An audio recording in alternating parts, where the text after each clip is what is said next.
Good morning, everyone. It gives us immense pleasure to welcome you all to day 3 of our conference.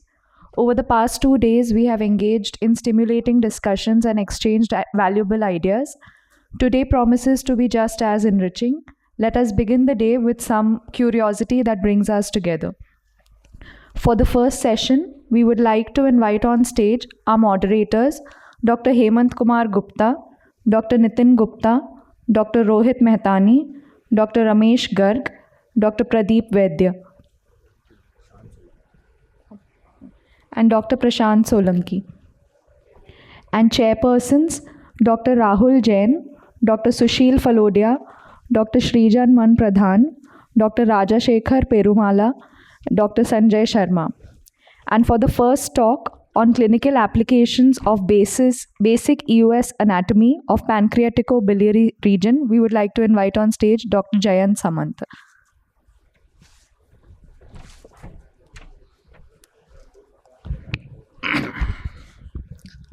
Thank you, chairpersons. Good morning, everyone. At the outset, I'd like to thank Anil Arora sir for this kind invitation. And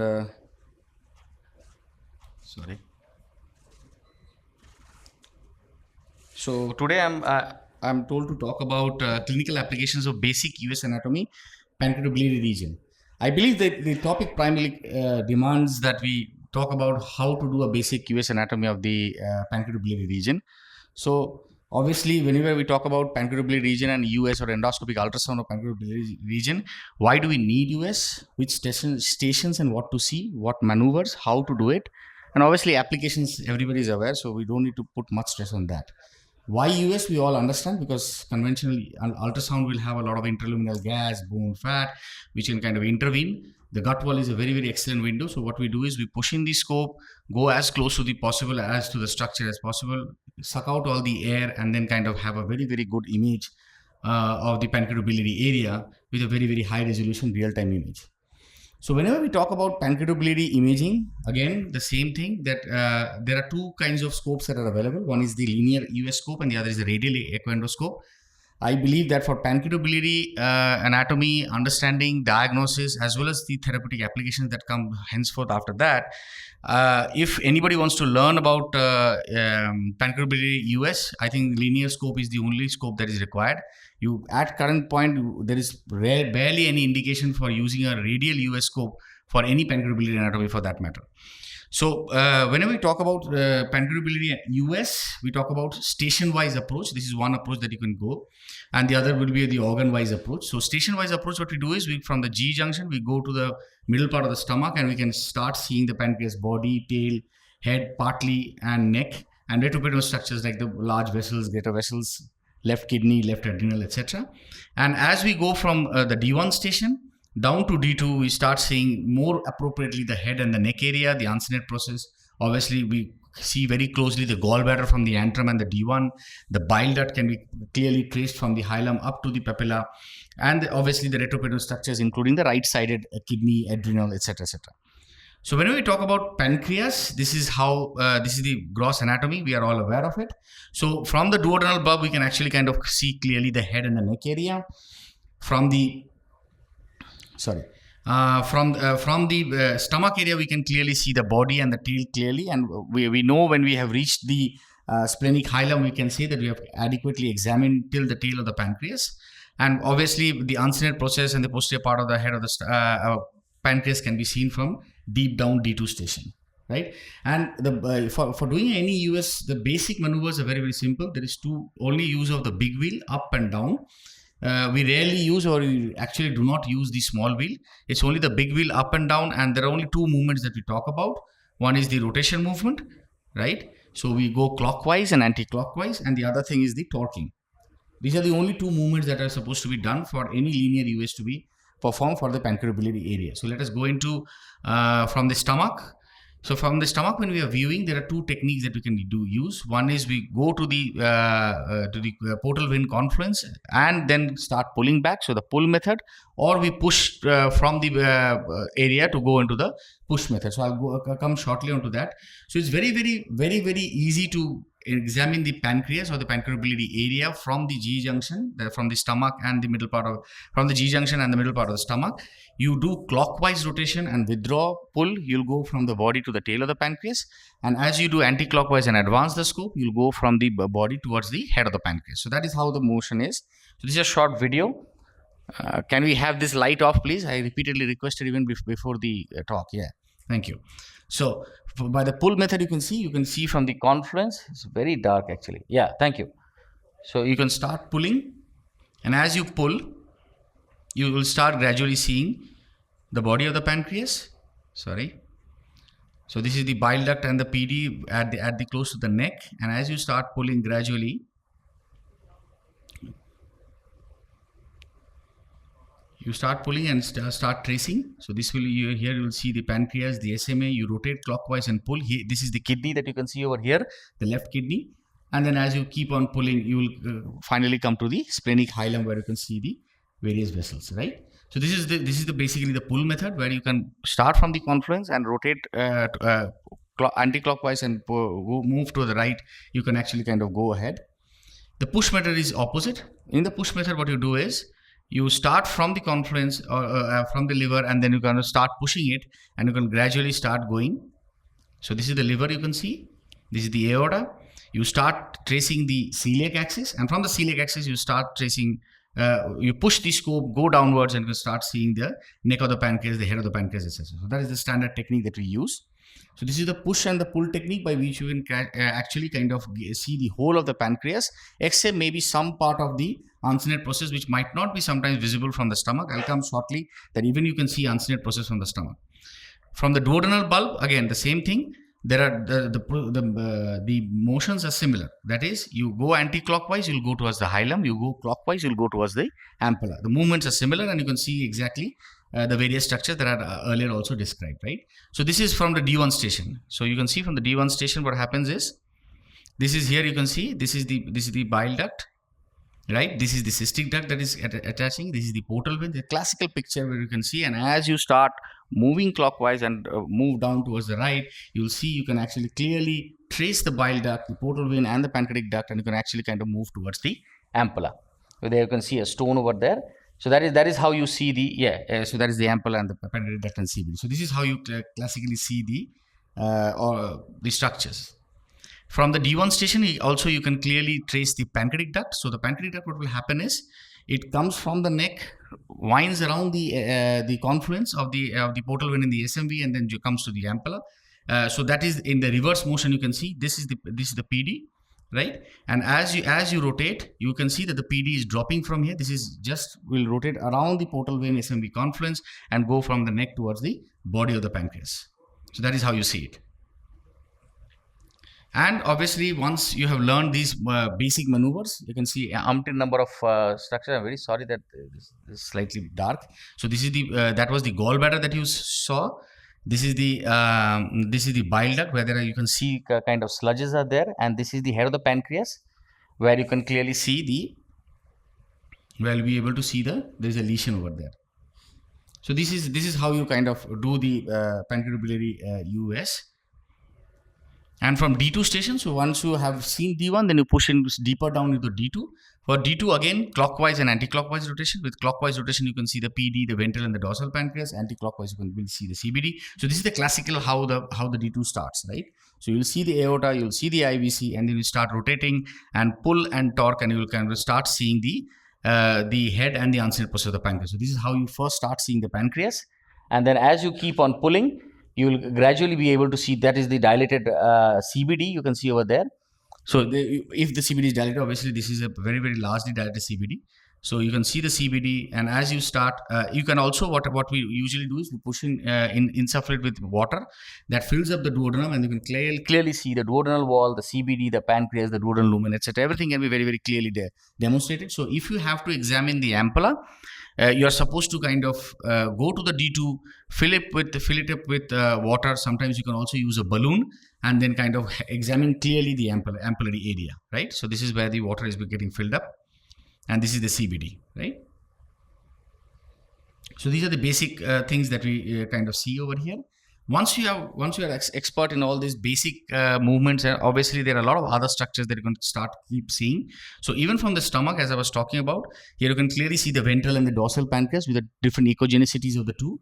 And from here, you can, as you start doing and rotating the movements, you can start seeing various other structures from the G junction or the stomach itself, right? Yeah. So you can start seeing the head of the pancreas, that is the SMV that is crossing the body of the pancreas, the head of the pancreas. Then as you keep on moving, here is the SMA. So below the SMA, you can start see the uncinate process of the pancreas even from the stomach. And then you can start seeing the portal vein, the PD, the bile duct, the common bile duct, the aorta, all these structures, and even the arterial structures like the GDA, common hepatic artery proper. These things can be easily visualized, right? So from there, even on the duodenal bulb, you can see a lot of additional structures you can be seen, like the IVC, the aorta. Because of shortage of time, I'm not going to go to the details. And even and once you have kind of adjusted yourself with the eye and to understand what the structures are, then you can clearly see various anatomy. Like this is an incomplete pancreas divisum, you can see over here with the clearly delineated. And then we have complete pancreas divisum. This was a case of chronic pancreatitis, where when you go to the D2, what happens is that usually the CBD comes close to the transducer, the pancreatic duct is away. In pancreas divisum, it will be the opposite. So what will happen is, if the pancreatic divisum, the duct is dilated, it will come closer to the transducer, and the CBD will be in the reverse relationship. Something like that will be there. Obviously, these are things which we will learn over a period of time. I believe my audience are all experienced ones. So chronic pancreatitis, again, so once you know about all these things, the clinical application is endless. So you see chronic pancreatitis, use the criteria, you can see cystic neoplasms, you characterize this cyst. Nowadays, even you can do a US guided, biopsies. You can do US elastography, contrast enhanced US can be done. So a lot of applications are there for the once you know about the basic anatomy of the pancreaticobiliary area. There are certain caveats that I want to point out for the beginners. While you are trying to push into the D2, it might not always be feasible because of duodenal edema, because of pancreatic lesions. In their situation, there is a very, very high chance of perforation. Somebody who is trying to do it in the initial phases, please be very, very careful. Second important point is, the scope position is usually unstable when you are trying to shorten it and kind of pull back while trying to see the ampulla. So all these situations in D2 needs to be understood. And please, just like do in ERCP, do not lock your knobs. Do not do that. Even when you are trying to reduce, do not lock the knobs. So ladies and gentlemen, my take home message for basic anatomy is learn diagnostic US. Pancreaticobiliary is one of the key things to learn. So one anatomy, if you want to learn when you're doing US, it should be the pancreaticobiliary one. And for pancreaticobiliary, learn linear anatomy. No point learning radial anatomy. Tracing the structure using torque and wheel are the key. Master systematic examination, either of home base and station wise. And first know what is normal before you try to start understanding what is abnormal. And let me specify and clarify this part. I think all the US experts in the hall will agree with me that diagnostic US is 1,000 times more difficult than interventional US. So please learn diagnostic US first. Intervention anybody can do, but diagnostic US is something for which an expert is required. Thank you.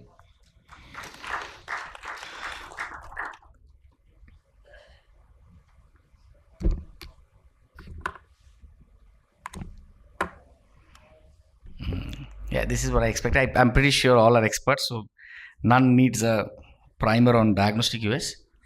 So, for our next talk on EUS guided liver biopsy, we would like to invite Dr. Shivam Khare. Good morning, everyone. So I will be going to present endoscopic ultrasound guided liver biopsy, current perspective and the future direction. So I'll discuss this topic in following areas: different route of liver biopsy, then various US liver biopsy strategies, then optimal technique, comparison of US liver biopsy with other routes. I will also share our experience and future directions. So first, coming on the routes of liver biopsy, we have three routes: percutaneous, transjugular and US guided. So every route has some positive and negative aspects. So positive aspect for the percutaneous, it's a quite simple traditional method.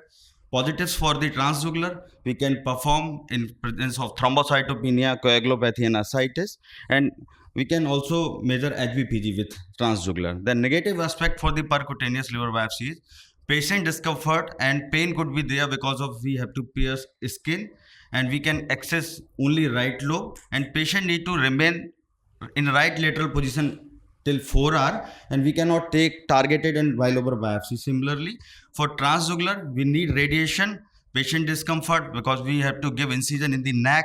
This is slightly expensive, fragmentation is common, and targeted biopsy and bilobar biopsy is not possible. So because of these drawback, US liver biopsy comes in a picture. First thing is clinical efficacy is almost comparable or higher with other routes, and bilobar and targeted biopsy is possible, can be performed in presence of ascites. We can also do concurrent upper GI US examination for varicella screening, pancreaticobiliary screening, and FNA from the another sites. Then coming to the safety, so it's a real-time procedure. We can apply the Doppler and choose vessel-free area to take biopsy, so complication chances are less. Then last is better patient experience. We do these US procedure under sedation, so comfort is there, and pain, minimal or no pain during and the post procedure.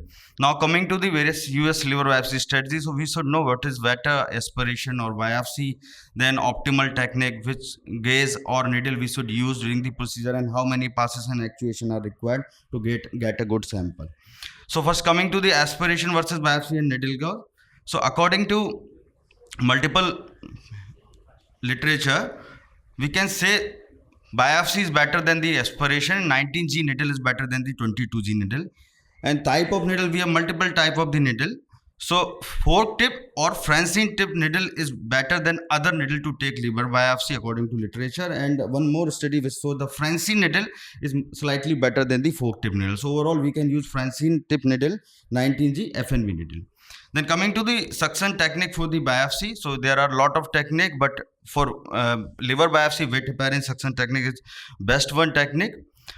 These two studies published in GI endoscopy, and they compared multiple techniques of the liver biopsy, and out of them, wet heparin suction technique is the best one. And they also showed heparin priming does not alter the interpretation of the tissue, and in fact it decreases the blood clot in the specimen. Then coming to passes and actuation. So according to literature, 1 pass 3 actuation is the optimal passes and actuation to get a good sample. Then coming to how to do liver biopsy. So first we remove the stylate from the needle, and after that we flush the needle with heparin mixed saline until few droplet come out from the other end. And after that we prepare a suction syringe with 2 ml of the saline and 20 ml of the vacuum, and this suction syringe we attach at the distal end of the FNA needle. And after that procedure we do in left lateral position. First we apply the Doppler, and first we measure the trajectory path. It should be more than 3 centimeter, and after that we puncture the liver capsule and take 3 actuation, to and fro movement with 1 pass only in most of the cases. And after that we apply the Doppler. If you see any flow in the tract, you should wait for few seconds. In most of the cases it will disappear spontaneously, and after that you can remove your needle from the capsule, liver capsule, safely. And after that you can push your sample with the stellate over the cell block acid or flush with heparin mixed saline, and this is the sample we can send to histopathological examinations. And coming to tissue, also these are the previous paper which showed the US liver biopsy is good, safe, low complication rate with at good specimen adequacy. Then we can also compare US liver biopsy versus percutaneous liver biopsy. So this is the first paper published in Gut 2021 which showed the US percutaneous is better than US. But in this paper they did not use the optimal suction technique. The second is RCT, that is published by Jayanta sir only, and in this study they suggest US liver biopsy is better than the percutaneous liver biopsy in terms of specimen adequacy and complication rate. And this is another meta-analysis which shows the almost equal result with US liver biopsy and percutaneous liver biopsy. So this table shows the head-to-head comparison. Yield is almost equal in the both group. Pain is higher in the percutaneous and bleeding is slightly higher in the percutaneous, but cost is higher in the US liver biopsy group. This is another paper which compare all 3 routes with almost equal results. And we also have data from the Sargangaram hospital. So we published first paper, this efficacy of the US liver biopsy, and the outcome was good. Yield was good with almost nil complication rate. And we also compared US liver biopsy with percutaneous liver biopsy, which showed non-inferiority or the equivalent result of US liver biopsy with percutaneous liver biopsy. Then now coming to the future direction. So the indication of US liver biopsy is expanding, and in near future we can add other US tool with US liver biopsy like shear wave elastography, endotherapy, US guided portal pressure gradient measurement. So first, expanding indication. So we know percutaneous liver biopsy indication and transjugular liver biopsy indication, and usually we do US liver biopsy in same indication with percutaneous liver biopsy. But with growing experience and expertise and safety data, we can say US liver biopsy criteria indication can be extended up to 2 INR and any grade of ascites. Now we can able to do US liver biopsy, and we compared US liver biopsy with transjugular liver biopsy in propensity match grouped, and we found the result of US liver biopsy is much better than the transjugular liver biopsy. Then next is recent data showed unilateral liver biopsy can underestimate the fibrosis, especially in NASH patient, up to 20%. So with US, we can take bilobar biopsy, and that can give a more accurate picture of the fibrosis, and this could be a future standard. Then coming to the combination of shear wave elastography with liver biopsy. So in a suspected case of cirrhosis or deranged liver enzyme, if you want to rule out cirrhosis, what we can do the stepwise approach. First, we can perform shear wave elastography. If there is significant fibrosis you are expecting, then you can do the liver biopsy at the same time. And this thing we can use where the limited availability of the fibroscan. Then coming to the next option, combination of the endotherapy with US liver biopsy. So I'll give you an example. So 47-year-old female presented with melena. Investigation shows high liver enzyme with high ANA, IgG level are high, with BMI of 29, with high triglyceride and HbA1c. And this patient also has fundal varix of 18 mm. So there is possible diagnosis etiology in this case, MAS versus autoimmune. So you need to know diagnosis by doing liver biopsy, and you also want endotherapy. So what you can do, first you can take liver biopsy, and after that you can do endotherapy, US guided coiling and glue in the same sitting. So this can be one stop solution for diagnostic and the endotherapy in these kind of patient. And you can also combine US liver biopsy with portal pressure gradient measurement. If you are doing liver biopsy for some reason, if you want measurement of the portal pressure gradient, you can measure, but we need a long-term data regarding the portal pressure gradient measurement. This is not a very well established technique right now. So now coming to who will be the better candidate for the US liver biopsy. Anybody require concurrent upper GI examination for other purpose like pain, varices or bleeding? If anybody requires sedation, bilobar liver biopsy, anybody require US evaluation for other purpose, for portal pressure gradient measurement, any grade of ascites we can target with US liver biopsy. Then coming to the conclusion, so US liver biopsy is becoming a more commonly used technique. US liver biopsy is now non-inferior or almost equivalent to the percutaneous liver biopsy in terms of specimen adequacy and the complication rate. Technique we should use weight heparin suction technique, 19G Francine needle or fork tip needle we can use, and 1 pass and 3 actuation we should use. Then it could be cost effective also when combined with other procedures like variceal and pancreaticobiliary screening, endotherapy, shear wave elastography or portal pressure gradient measurement. Thank you for your kind attention.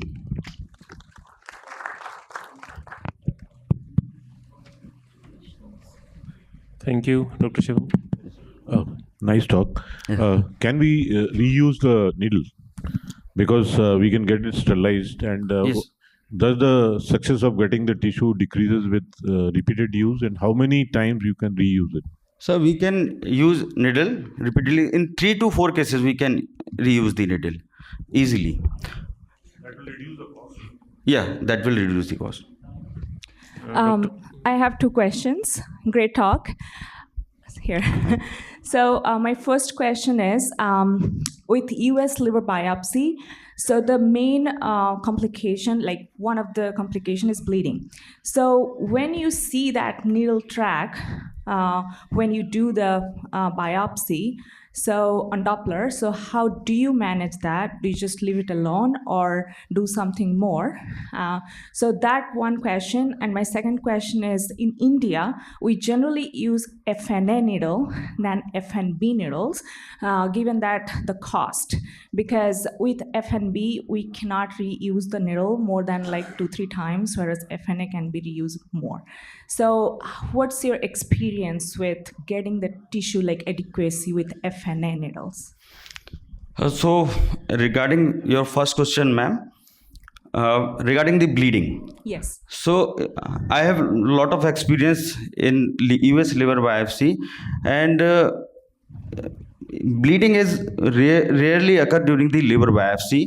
And if you find any bleeding in the tract, you can sacrifice your sample. You can push back your tissue already taken. So this can act as a mechanical barrier and bleeding can stop. But in 400 to 500 cases I have done, and only one case I have seen tract bleeding more than 1 to 2 minutes. Okay. Yeah. And second question, for getting good sample, you should use only FNB needle. With FNB needle, you cannot get a good sample. And FNB needle, you can use up to 3 to 4 times easily. So I think if you using same needle 4 times, the cost will not be an issue. So, Dr. Shivam, great talk. And you said in any amount of ascites, you can do it. So, can you tell me what are the indications where there is a gross ascites and you want to do liver biopsy? Number second, you said you have done 500 liver biopsy. So, is really so much indicated that Sir, in the last 4 years we require 500 liver biopsies? actually, sir, this data is from last 4 year. Okay. In 4 years, 500 liver biopsies. 450 liver biopsies. Yes, sir. So we are very big department. Many consultants in the department, they used to refer patient for liver biopsy. And for ascites, I think I'll give you one clinical situation. If any patients come with your OPD with high fibroscan, ultrasound is showing altered liver. I'm talking about ascites. Yeah, sir. If you have ascites with cirrhosis, I don't think any treatment which can change. No, sir. Sometimes patient can come with low sag ascites, and you have diagnostic dilemma for the etiology of this thing, autoimmune or mass. Then you can do US liver biopsy in ascites also. And second thing, sometimes CKD patient can also come with you with ascites. Then I think in this condition you need to do liver biopsy. Okay, thank you. This is just an extension to great talk, Shivam. Dr. Thank you, Nijavan sir's question that can we reuse? We are doing that in Gangaram. Me and Yeah. Shivam, we do that very frequently. And the cost at which we are doing an US liver biopsy is actually lower than the cost at which the IR team is doing a percutaneous liver biopsy. So it is really cost effective for us. Okay. Thank you, sir. Thank you, sir. For our next talk on magnetic interventions in hepatobiliary diseases, we would like to invite Dr. Sanjay Rajput. Everybody, I would like to thank Dr. Anil Arora sir for giving me this topic. Now, magnetic intervention has taken place since long, but now we are getting more and more used to in our clinic and as well as in India. Whenever a bile duct injury happens, it is the fear which you can see in the eyes of patient. The same fear is also there in the eyes of the surgeon also. Now, what to do now? So, bile duct injuries are not decreasing. We are having more and more colleges and more students learning laparoscopy, but we are not having good surgeons like G.V. Rao everywhere. So, people who are learning, who are having a big learning curve, they are doing laparoscopic cholecystectomy and they are injuring the bile duct. It is more common in laparoscopic than open. If you have an injury in the cystic duct or peripheral duct, you can do endoscopic intervention and treat them. But if you have a type E injury, you will have surgery as an option, or you do other interventions which can treat the injury with the help of surgery or endoscopic intervention, which are beyond the normal intervention. So we at our normal bile duct injury have this Costa Magna protocol for severe bile duct injury, where they put multiple plastic stents, or you put a single metal covered stent which is as good as 6 to 7 plastic stent in. It reduces the cost as well as the number of procedure for the patient in otherwise patient has to undergo 6 or 7 procedures for multiple stenting.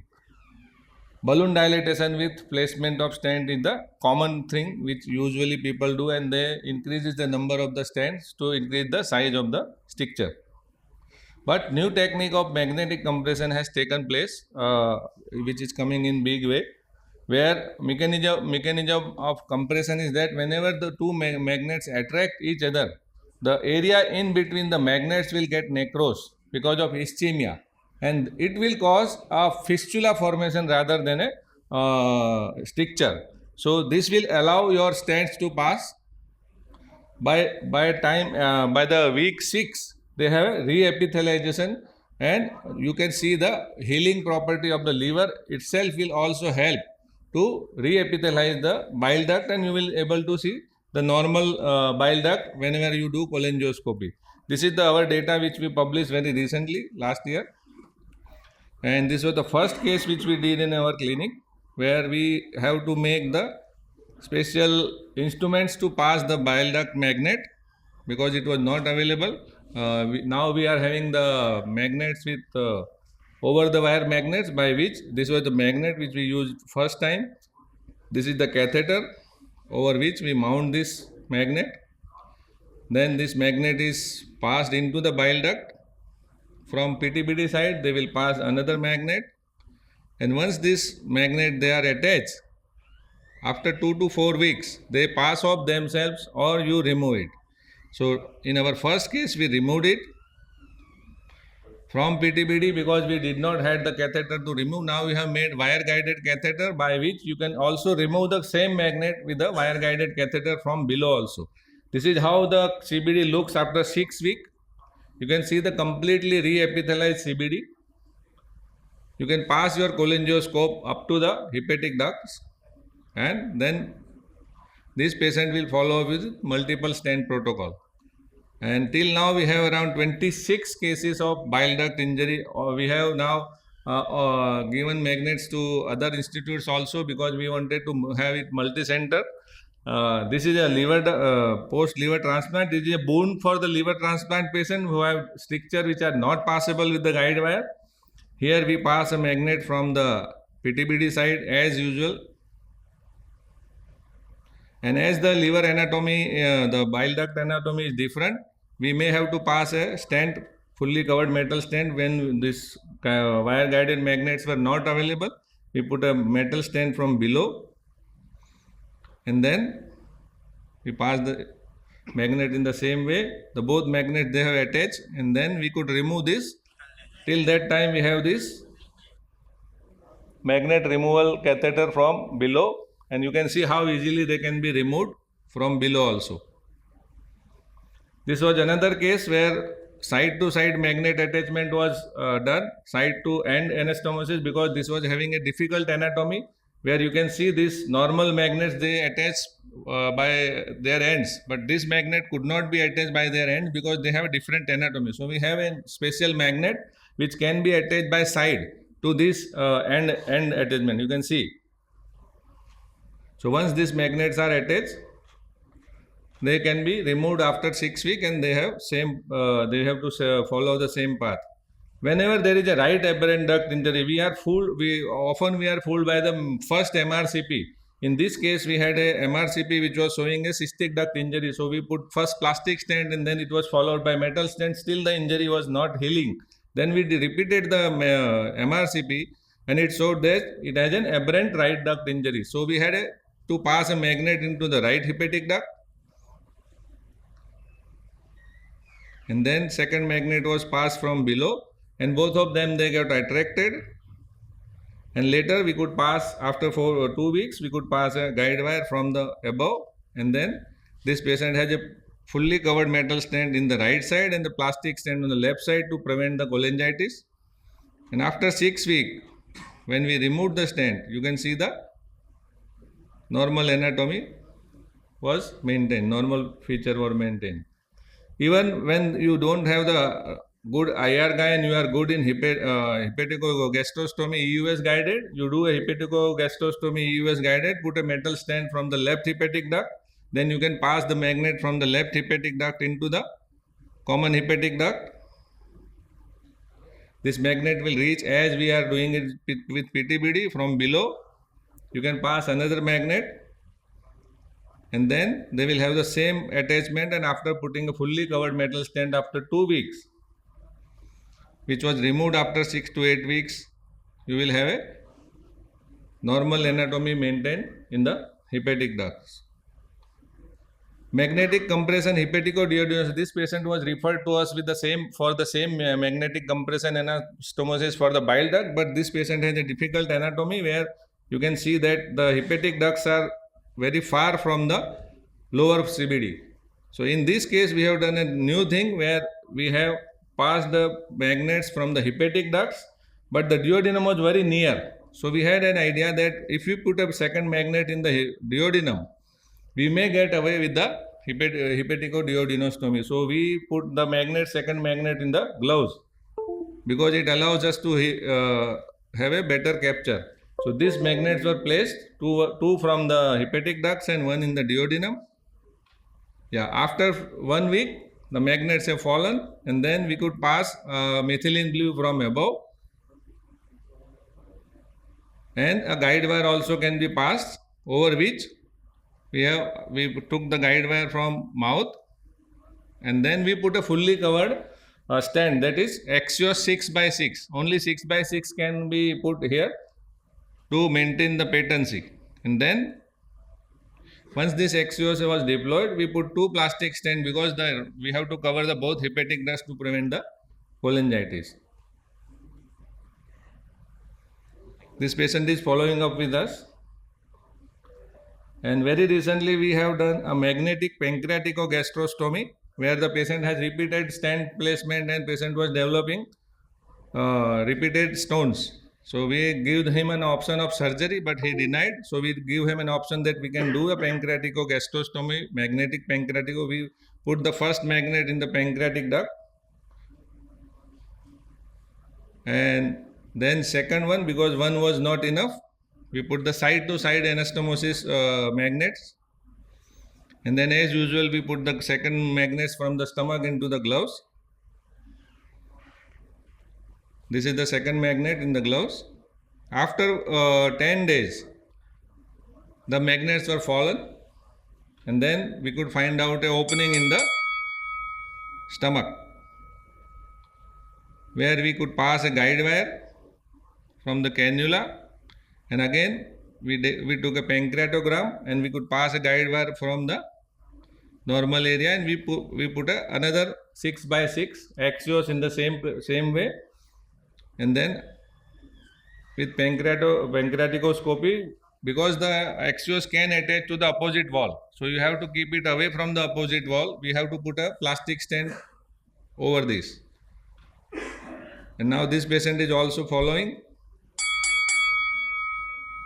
The second stent was placed, and this is the axios from the stomach. This is how it looks after the placement. This is an altered anatomy where we can use the small bowel enteroscope to put the one magnet, and second magnet we can put from the hepatic duct. So both will unite and will have the same compression anastomosis. In altered anatomy also we can do the magnetic anastomosis. And the days will come where you can do all the endoscopic intervention once you have this magnetic EUS guided coil with magnets, where you can pass the magnet with the help of EUS needle, where you can go into the stomach, put one coil inside, the second magnetic coil will come into the duodenum, and within a week or two, both of them will have a complete anastomosis, by which you can pass your scope into the gallbladder and you can remove the stones and do all the endoscopic intervention, whatever you want. So what is the difference between dilatation and the magnetic compression? Because dilatation increases more and more fibrosis, but the magnetic compression do a fistula formation, which will not have the reaction like fibrosis, and the complications are very less. Review of outside cholangiogram is must, because you may be fooled by first MRI, and then surgery. Whenever surgery is not an option, we can do this magnetic compression anastomosis. So take home message is bile duct injury is not uncommon during cholecystectomy. Experience is required to repair intraoperatively. Do not repair if you have less experience. Refer to an experienced surgeon, and it is a safe and alternative option for magnetic compression anastomosis is a safe and alternative option for biliary intervention whenever there is a complete bile duct cutoff. Thank you very much. Very impressive presentation, Dr. Sanjay. Two basic questions. Are these magnets north-south labeled so that you don't place them incorrectly? Yes. You have to label, we usually do right from above and black from below. We usually check thrice before putting them inside. And you can fashion these magnets as per the need also, like in pancreaticobiliary anastomosis you've done. And what we is have the side-to-side anastomosis magnet, and we have end-to-end anastomosis magnet. And what is the removal device? Is it also a magnet? Yeah, it is also a magnet. We put it over the catheter, and this magnet with the same ball. We always mark them with a black from below and red from above. So red will go from above and black will go from below whenever you want to remove. Yeah, great talk, sir. We have learned a lot from you. We've done the last 3 cases and they were very interesting. So the last case that we did was there was the clip fired by the surgeon right on the CBD, and one magnet was on the top of that clip, the second was on below that. So in these situations, do the magnets always oppose? This time we did get through. We have seen that even if they have 2 clips, one from above and one from below, they crosses the clips also. These magnets are very strong and they crosses the clips and they attach to each other. Yeah. Dr. Sanjay, excellent talk. You are indeed a gastroenterologist with a magnetic touch now. I have 2 questions. Number 1, is there a maximum distance between the 2 remnants of the biliary system which will make you decide? For example, if a system has 3 centimeter gap between the 2 remnants, so do you think there is any cutoff for it? It should be less than 2 centimeter. Most of the time it should be less than 2 centimeter. But we have now very strong magnets. We have attached up to 2.5 centimeter, but the chances are that there will be chances of leak if you have more distance in between. So it is better to have a less distance. And number 2, if you want to remove the proximal remnant from proximal magnet, and if you can't have access from below, the stricture has not opened up that well. So is there a possibility that you need to keep the percutaneous catheter for 6 to 8 weeks? Or you remove immediately after the magnet? You always put percutaneous catheter till you put the stent. So percutaneous catheter. So it has to be there for 6 to 8 weeks. It has to be there. Yeah. Thank you. Nice talk, Sanjay. Actually, having multiple magnets in the GI tract is an emergency to be removed because it can cause fistulas. So somebody taking multiple magnets ingested can lead to fistula formation. You have to remove. So similarly, you are putting in multiple magnets and you are saying that they fall off. Yeah. But can they cause fistula in the... They are very small, sir, 3 mm only. So even if they cause a fistula, it will not be harmful. They are very small. But we have not recorded any fistula formation till now. So one question. What is the incidence of recurrence of strictures on follow-up in these patients? Usually these patients are followed up for 1 year. We put multiple stents till the complete resolution of the stricture, and the stricture recurrence is less than 10%. Considering the path that they are forming is not the natural tract, it is an artificial tract. It is a fistula, it is not a stricture. We are giving a fistula formation. The whole necrosis occurs and there is no tissue in between. So it is a fistula rather than a stricture. It remains as a fistula. So chances are less. Sir, any comparison with hepaticobiliary surgical, which is this is evolving, so we have not still compared. Nobody can compare hepaticobiliary with this because it is a surgical method. Thank you very much.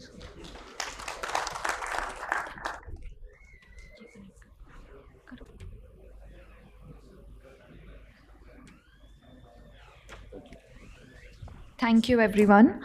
For our next session on EOS crisscrossing the surgical domains, we would like to invite our moderators, Dr. R.K. Jagdish, Dr. Himanshi Nagpal, Dr. Arvind Khurana, Dr. Rajneesh Varshne, and our chairpersons, Dr. Gopinath R., Dr. Roshan Lal Bhatt, Dr. V.M. Dayal, Dr. Sanjay Jain, Dr. Manish Gupta. We are going to have a debate on palliative GJ in unrectable malignancy. For endoscopy, we will have Dr. Rajesh Puri speaking, and for surgery, we will have Dr. G.V. Rao speaking.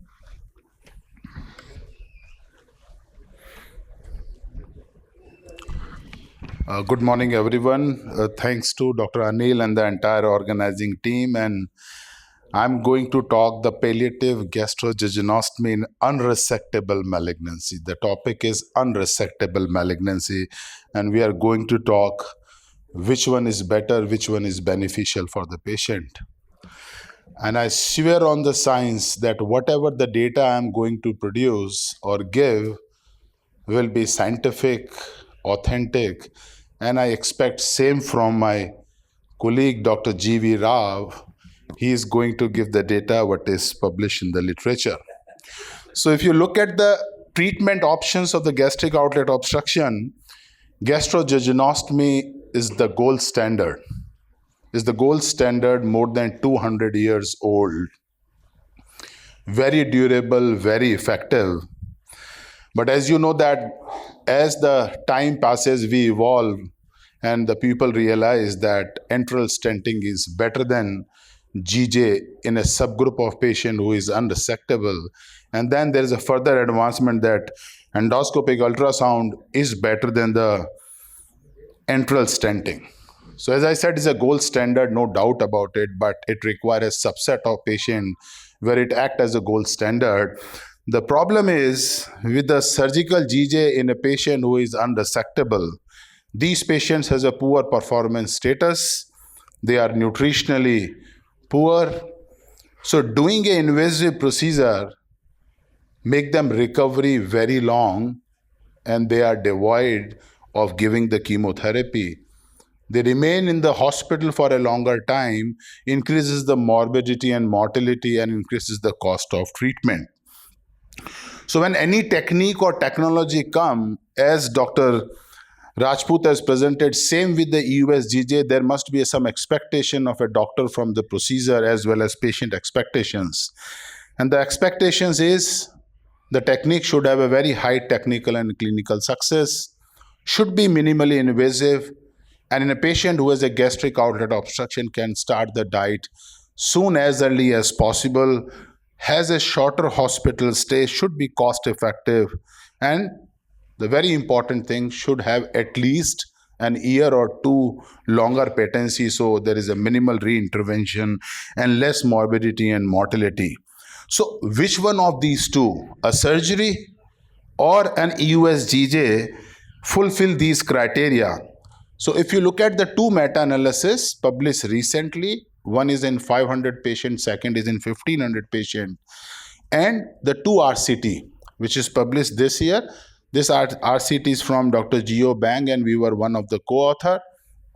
It was accepted in the gut 3 days before, and the primary endpoint was able to take the diet as soon as possible, need of re-intervention and procedure-related adverse event.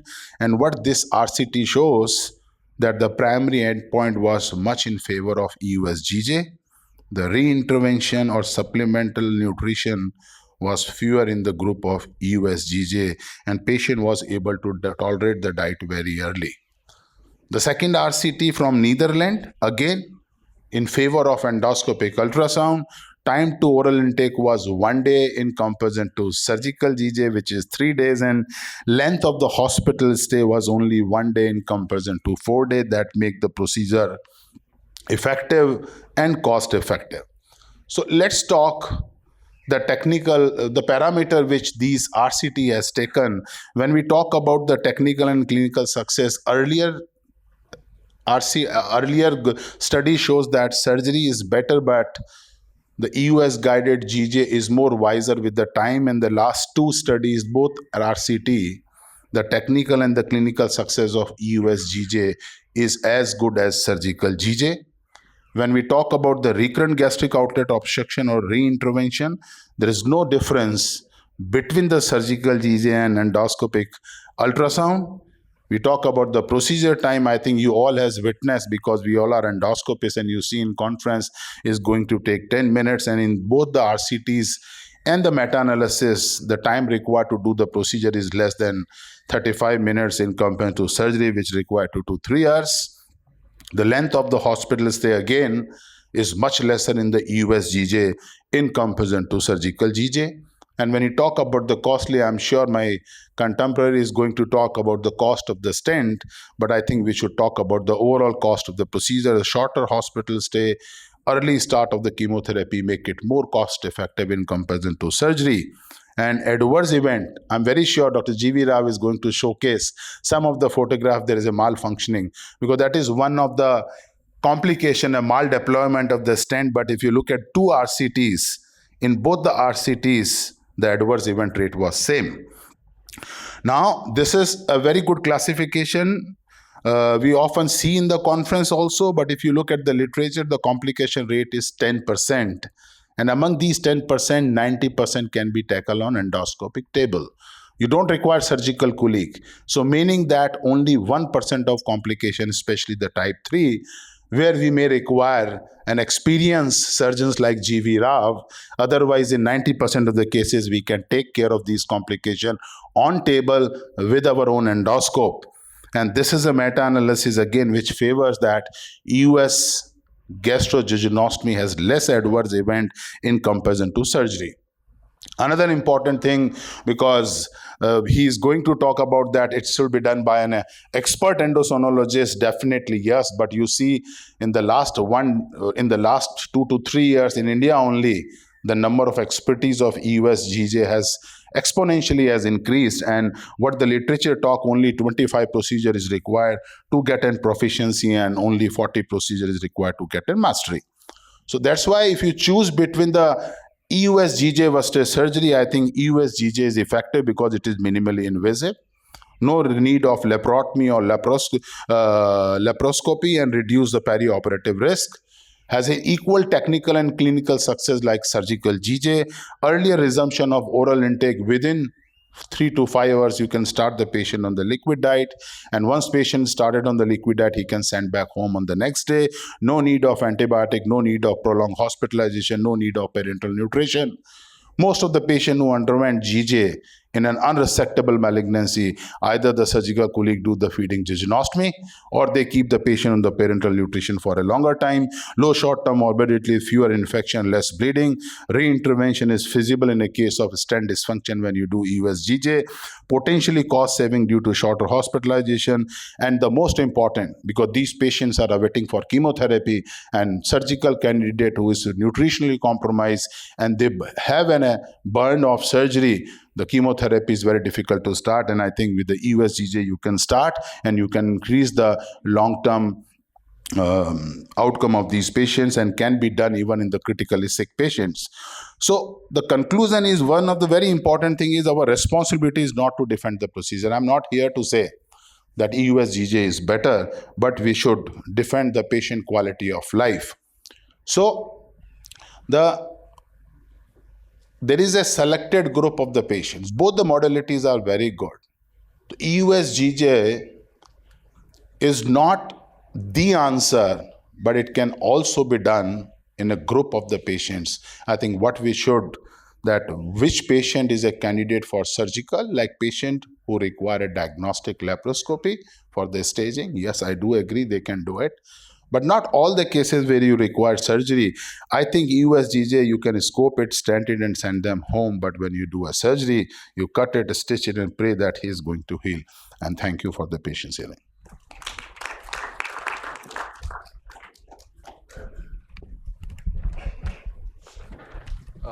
Before Dr. Can I ask Rajesh one question?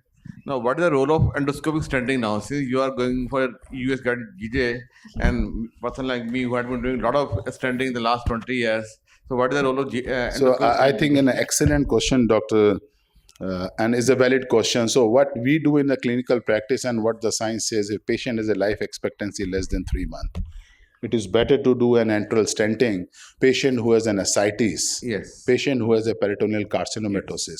It is better to do the enteral stenting rather than Yes, doing this is what I EUS. want. So the message is endoscopy can take care either enteral stenting or EUS GJ in most of the scenario rather than subjecting these patients lying in the bed for a longer time on TPN or the having an infection. So it is better to do a minimally invasive surgery, and I agree Dr. G.V. Rao will give the same answer to the audience.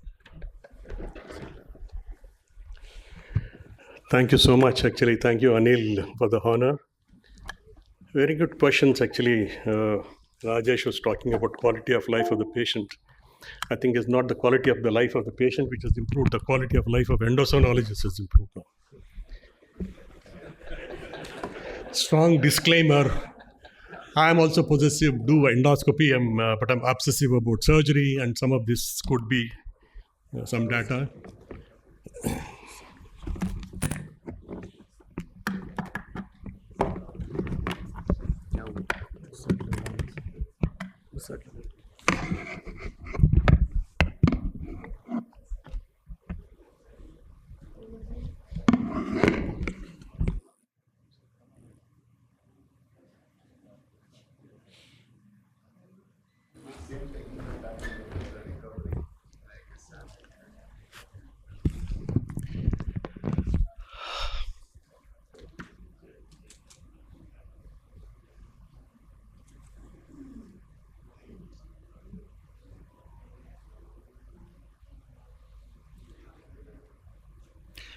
Basically, we talk about science actually right now.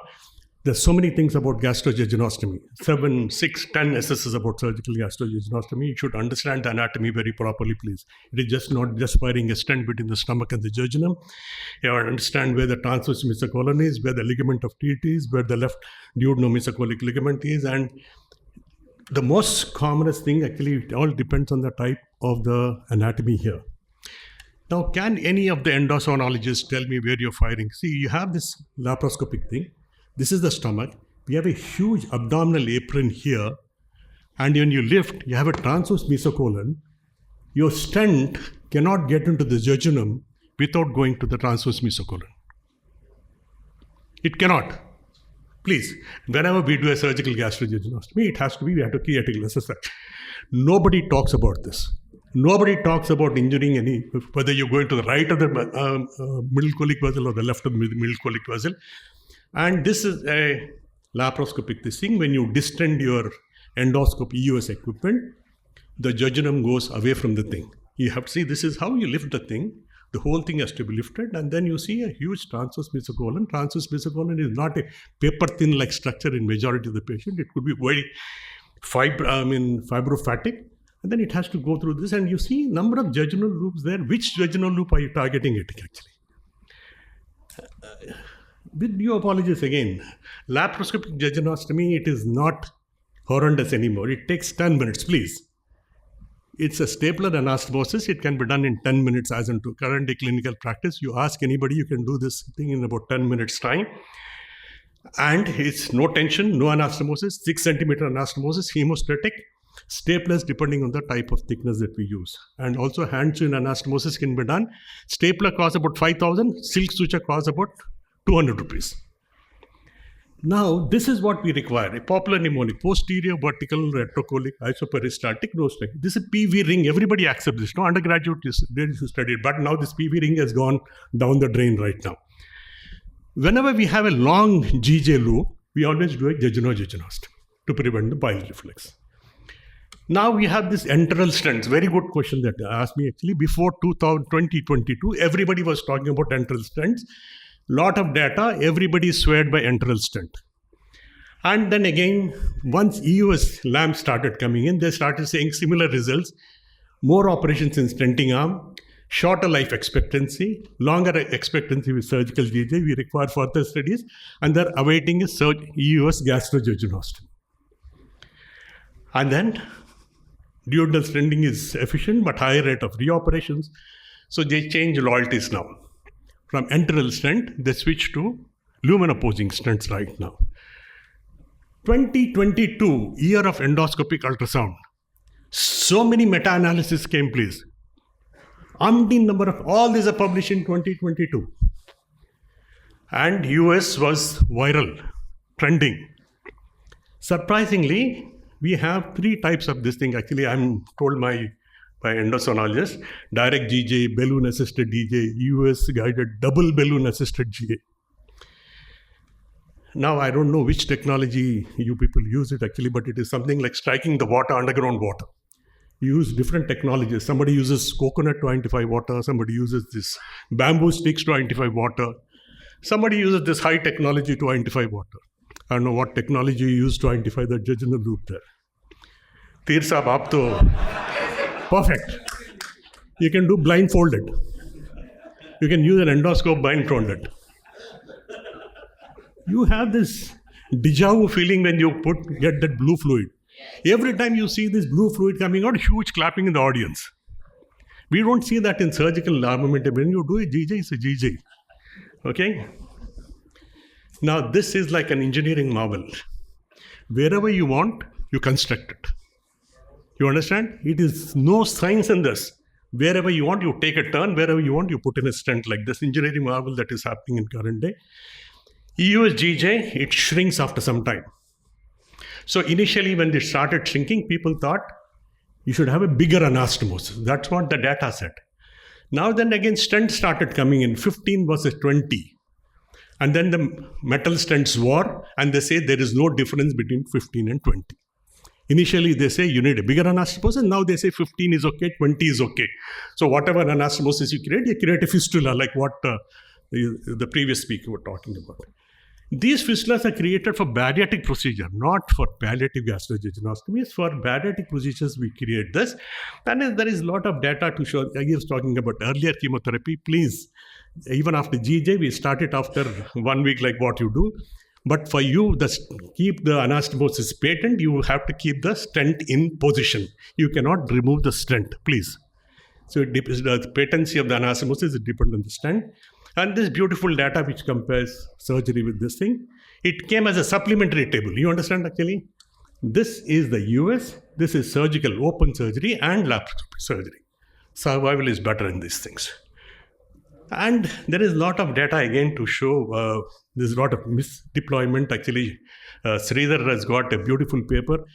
The thing is here he says actually, pooled incidence of serious adverse event and mortality remains low, which is very reassuring.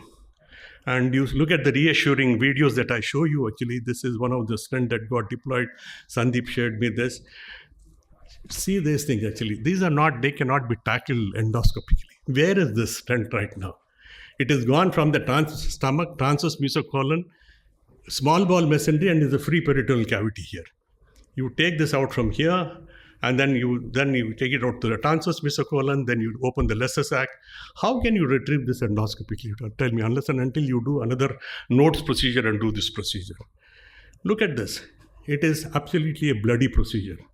Now, this stent has gone through the transverse colon, the small bowel, a second small bowel, because you're just shooting it blindly into any loop that is available. So, and look at this, actually, this cannot be, and suppose if you tell me these type 3 deployments are only 5% of this thing, I'll not agree with it. These are the complications that we see day in and out, and this was the actual target where they're supposed to, they missed this target completely. This is totally industry supported, whatever you like. Whether you like it or not, actually, it is industry supported. And where is this published? Just look at this. All these are published in low impact endoscopy non-surgical journals, please. Why low impact journals? Because data is all retrospective, case series, expert series. Let it come. Expert opinions, and I did a systematic review of meta-analysis for this conference. Okay, and I'll say that most of them are non-scientific, unaccountable, evolving trend, projected as safe and effective using statistical jargon, retrospective series and case series, published in low-impact endoscopy journals, supported by industry. And then resumption of chemotherapy, please. We start this as and today very early. We have a lot of data to show that it can be started very early in this patient. We follow ERAS protocols, and you can see this ERAS protocol says early initiation of chemotherapy in all these patients. System is very expensive, please. 1 crore expensive. This is about basic equipment is about 10 lakhs, and the suture is about 600 rupees, and the stapler is about 7,000 rupees.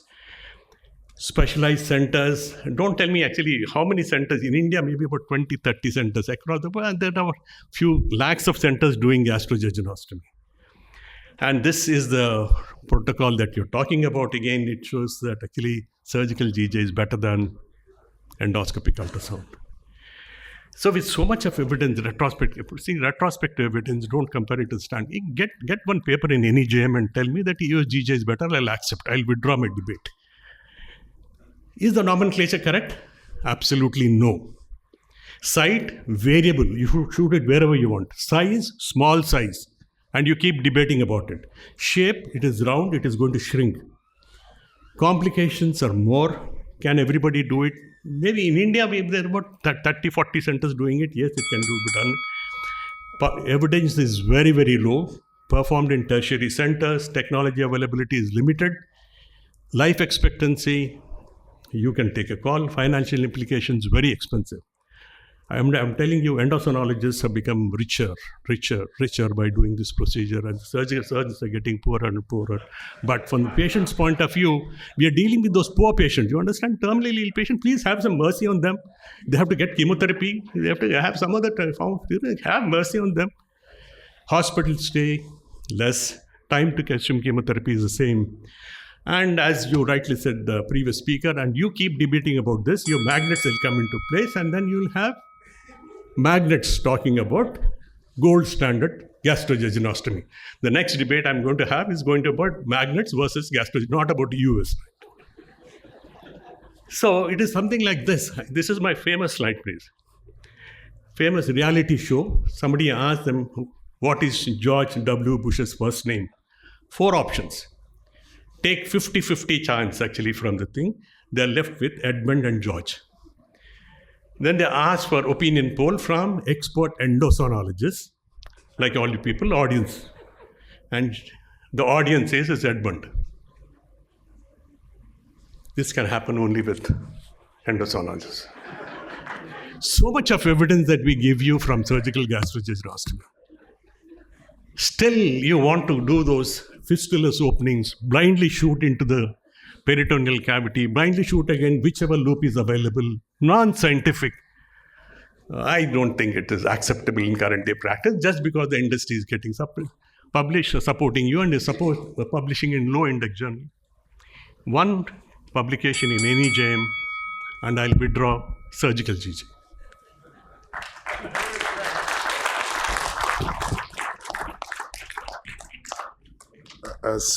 Thank you, Dr. G.V. Rao. And there's no personal comment, but I would like to say your personal experience may be bad, but what the literature quotes, and both the studies are published in the gut, which has a very good scientific impact factor. Number 3, you are talking the cost of device, you are not talking the cost of length of the hospital stay. Patient crippled in the hospital for 15-20 days and they dies.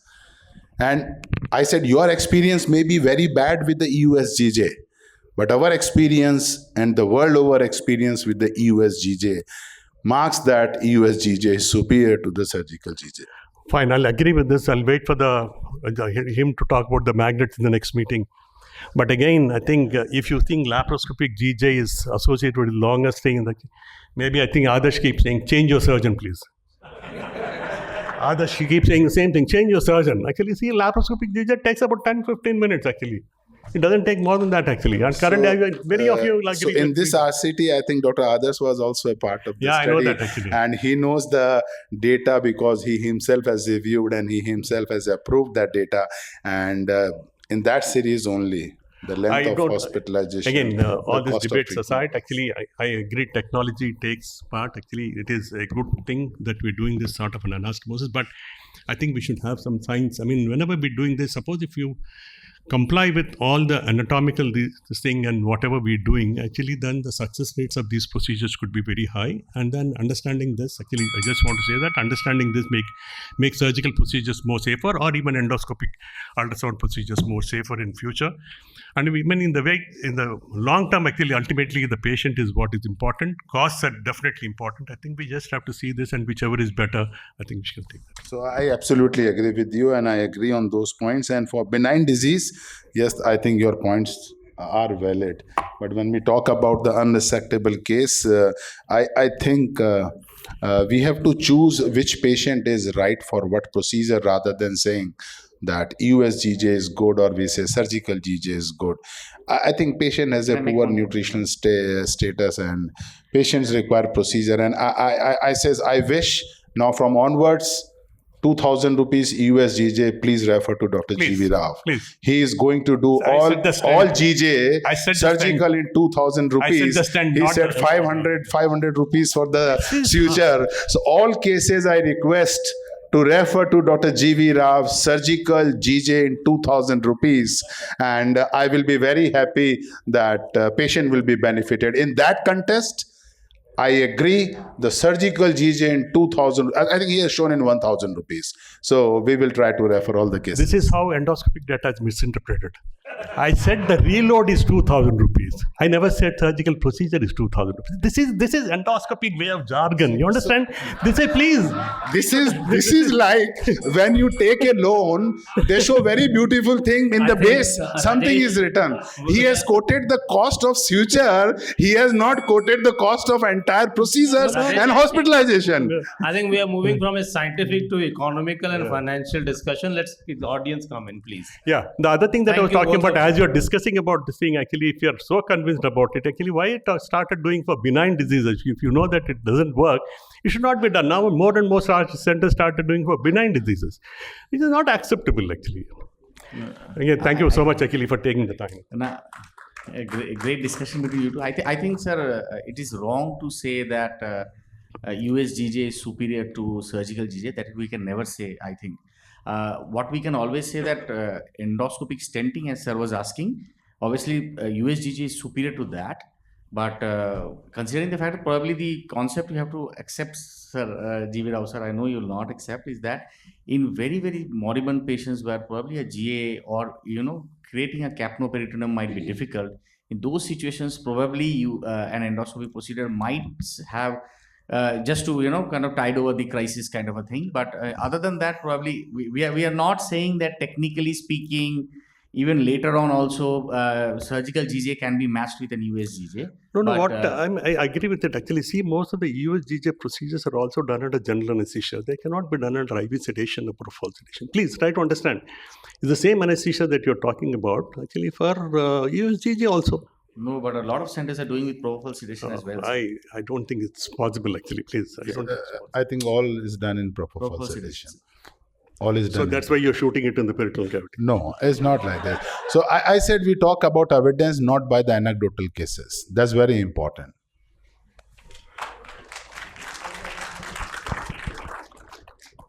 For our next talk on endoscopic criteria for curative resection of early esophago-gastric cancer, we would like to invite Dr. Zahir Nabi. Good morning, all. The debate is still revolving in my mind. So, moving from a debatable issue to something which is not debatable at all, endoscopic criteria for curative resection of early esophago-gastric cancers. So what are the tools that we use to detect early GI cancers?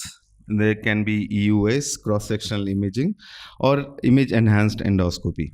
Of these, endoscopy or image-enhanced endoscopy by far remains the most vital tool to determine that whether the lesion is superficial or not, and whether the cancer can be cured endoscopically or not. So there are four common scopes that are being utilized, but of these, just want to show you that the current generation scopes, they have much better magnification, and they have third generation NBI, and they have much better optical zoom for characterization of these cancers. So nowadays we are able to characterize these cancers much better as compared to what we could do few years back. So early esophageal cancers, they're usually limited to mucosa or submucosa, regardless of the lymph node status. So it's very important to understand that early and superficial, they are different. So what we say endoscopically is superficial and not early. So early cancers, they may be endoscopically resectable or they may not be endoscopically resectable. Early involves both superficial, which can be resected endoscopically, and other early cancers which cannot be resected endoscopically. So early is basically a histopathological diagnosis, and superficial is mainly a endoscopic characterization of that particular lesion. So the biggest myth is that early cancers and superficial cancers are same and all can be resected endoscopically. So this myth should be broken as of now. So let's see the lymph node metastasis. If we see that the lymph node metastasis starts rising when the tumor invades, this is about esophageal squamous cell cancer. If the tumor starts invading muscularis mucosa onwards, which means that if we can identify lesions which are localized to epithelium or lamina propria, we can resect these tumors endoscopically. So how do we define that? The first is white light endoscopy. So white light endoscopy does have a good role in identifying tumors which should be further characterized for endoscopic resectability. So for practical purposes, as a rule of thumb, Paris 2A to C, that is flat or slightly elevated lesions or slightly depressed lesions. Most of these lesions, they don't have deep submucosal invasions. So, and most of these can be resected endoscopically. What about endoscopic appearance of those which have deep submucosal invasions? I think simple criteria, those which have Paris 1S morphology and Paris type 3. Most of these, unless proved otherwise, they have deep submucosal invasion. Whether you do an image enhanced or you don't do, these cancers, they have deep submucosal invasion.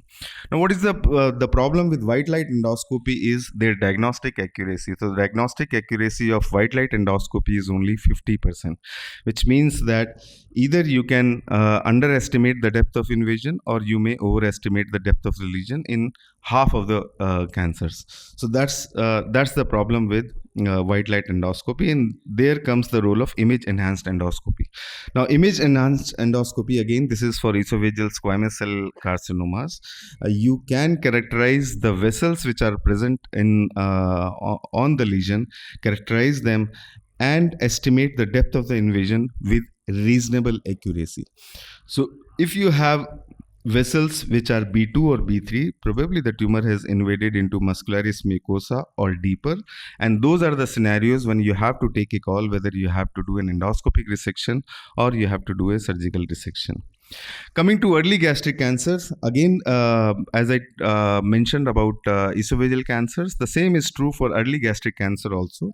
The definition is that it localizes to mucosa or submucosa regardless of lymph node metastasis, which means that not all early gastric cancers can be resected endoscopically.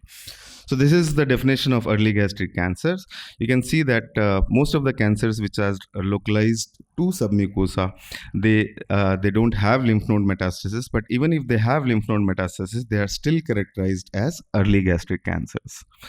Coming to what are the criteria for endoscopic resection in early gastric cancers, I think there are few points that should be noted. What we want, information we want to have is the depth of invasion, whether there is an ulcer present or not, and whether the tumor is or the lesion is differentiated or undifferentiated. So these are the four criteria that we take into account to define these lesions, whether they can be endoscopically resected or not. Size of the lesion, the depth of invasion, whether there is a presence of ulcer or not, and whether these tumors are differentiated or not. Why size of the lesion is important? Because the size of the lesion for differentiated without ulcer, it's okay, you can resect a large lesion also, but those with ulcer and those which are not differentiated, I think the size is limited, and you have to take into criteria that what size of the tumor you. How do you estimate the size of the lesion? I think we have the commonly used instruments with us, either a biopsy forceps, or if you have a larger lesion, you can use a snare, or if it's a small lesion, you can use the diameter of sheath of a lesion if the lesion is less than 5 millimeter incision. So this beyond size of the lesion, what else is important? Depth of invasion. Now, how do we estimate the depth of the invasion? If the tumor is invading deeper than superficial submucosa, that cannot be resected endoscopically, and it will be a non-curative endoscopic resection. Simple endoscopic criteria to estimate the depth of invasion, because here image enhanced endoscopy underperforms.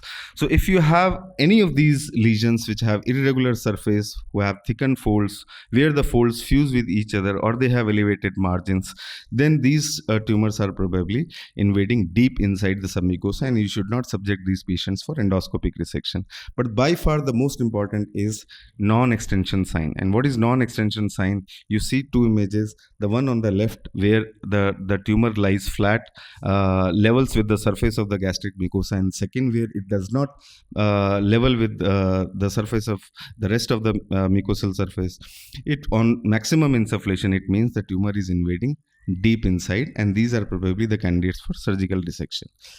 Because depth of invasion cannot be reliably determined, sometimes we use EUS also, but we should know that EUS can understage in 30% of cases and overstage in 13% of cases. So that is why in most of these scenarios, when we have doubt, we resect, send for the histopathology and find out what is the actual depth of invasion, because it gives the final answer.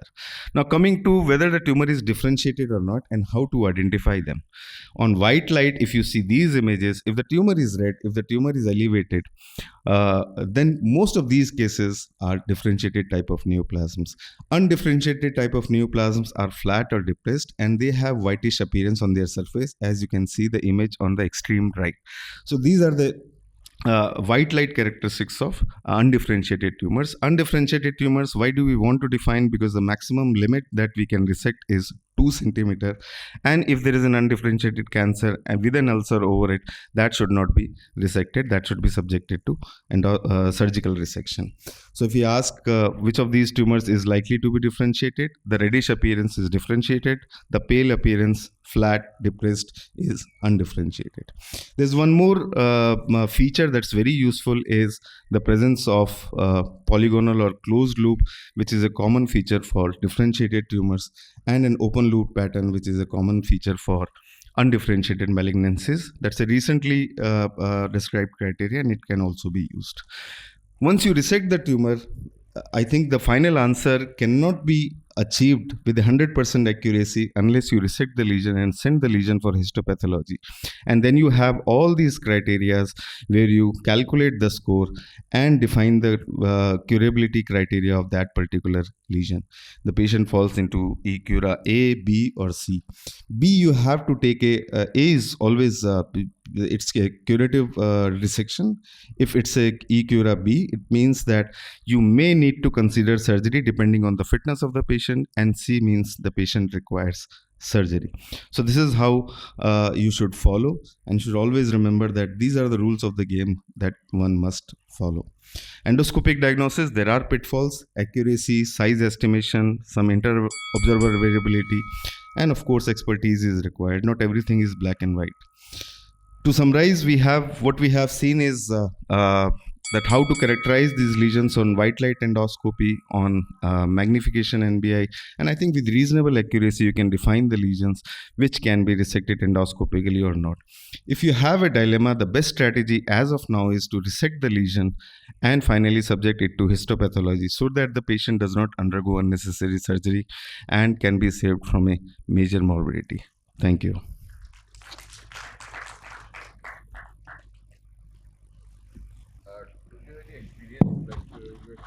Olympus system, we are using Fistulas system, and they do have new versions. Any experience with that system regarding the diagnosis of early cancer, superficial cancer? Yeah, I think all modalities are good, but the maximum data is available for M.I.C.E system, which is a feature of Olympus scopes.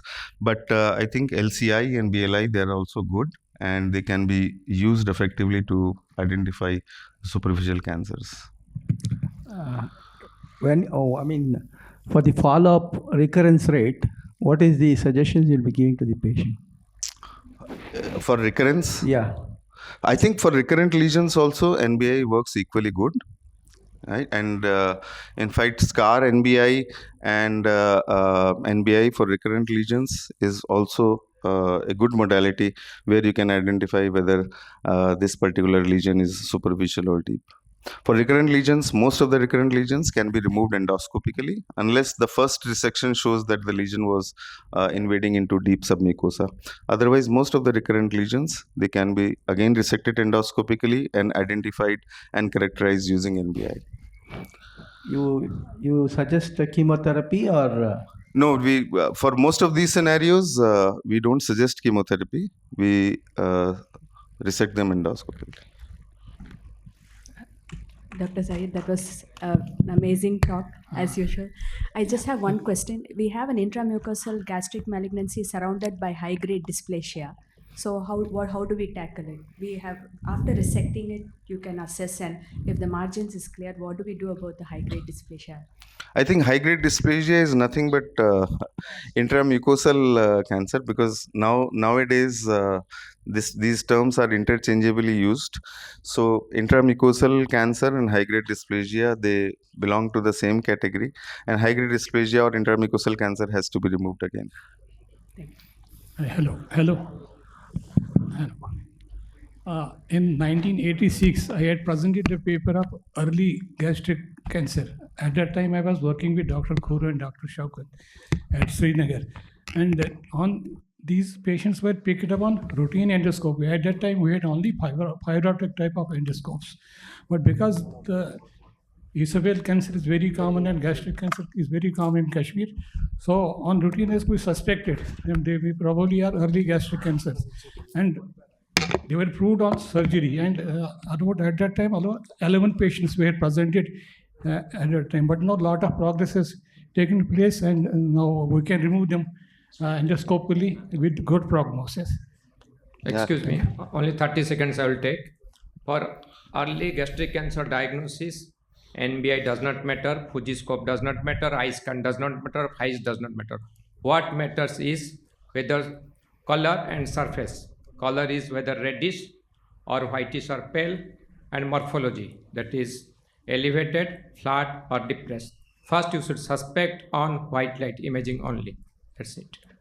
Yeah, I think there are two things which should be, which are very clear. One is diagnosis, and second is characterization. Once you suspect a lesion, that's on white light, and then with NBI, you further characterize that lesion, right? So when you characterize the lesion, you define whether this lesion is differentiated type, undifferentiated type, then that story goes different. So for diagnosis, white light endoscopy is good enough. For characterization, you need NBI.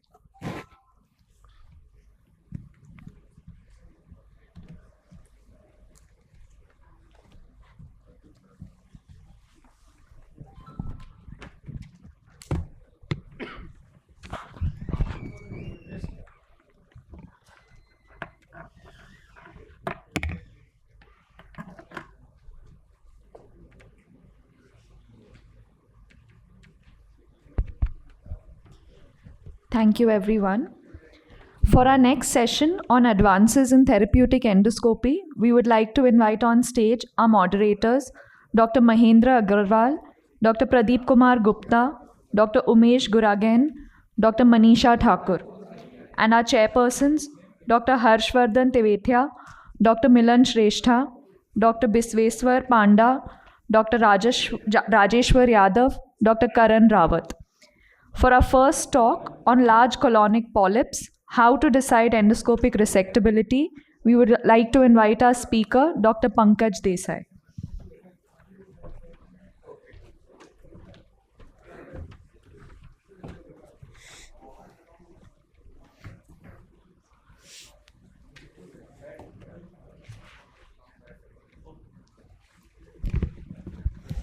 Can I have my slides? Yeah, okay. I hope there is a timer somewhere. So I have been, it's a privilege and to be here, and thank you, Dr. Anil Arora, for the honor. We'll quickly go into large colonic polyps. How do you decide endoscopic resectability? And I think Dr. Zahir has made my task a little easier because I'm following his talk. So large colonic polyps, the decision to proceed with endoscopic resection or not is based on several characteristics, that is polyp morphology, size, histology, location, and presence of high-risk features of malignancy. Usually the prevalence of polyps is majority of the polyps less than 5 are diminutive. We get 10 to 15% of small. The large or very large polyps consist of around 10 to 12% of the cases that we have.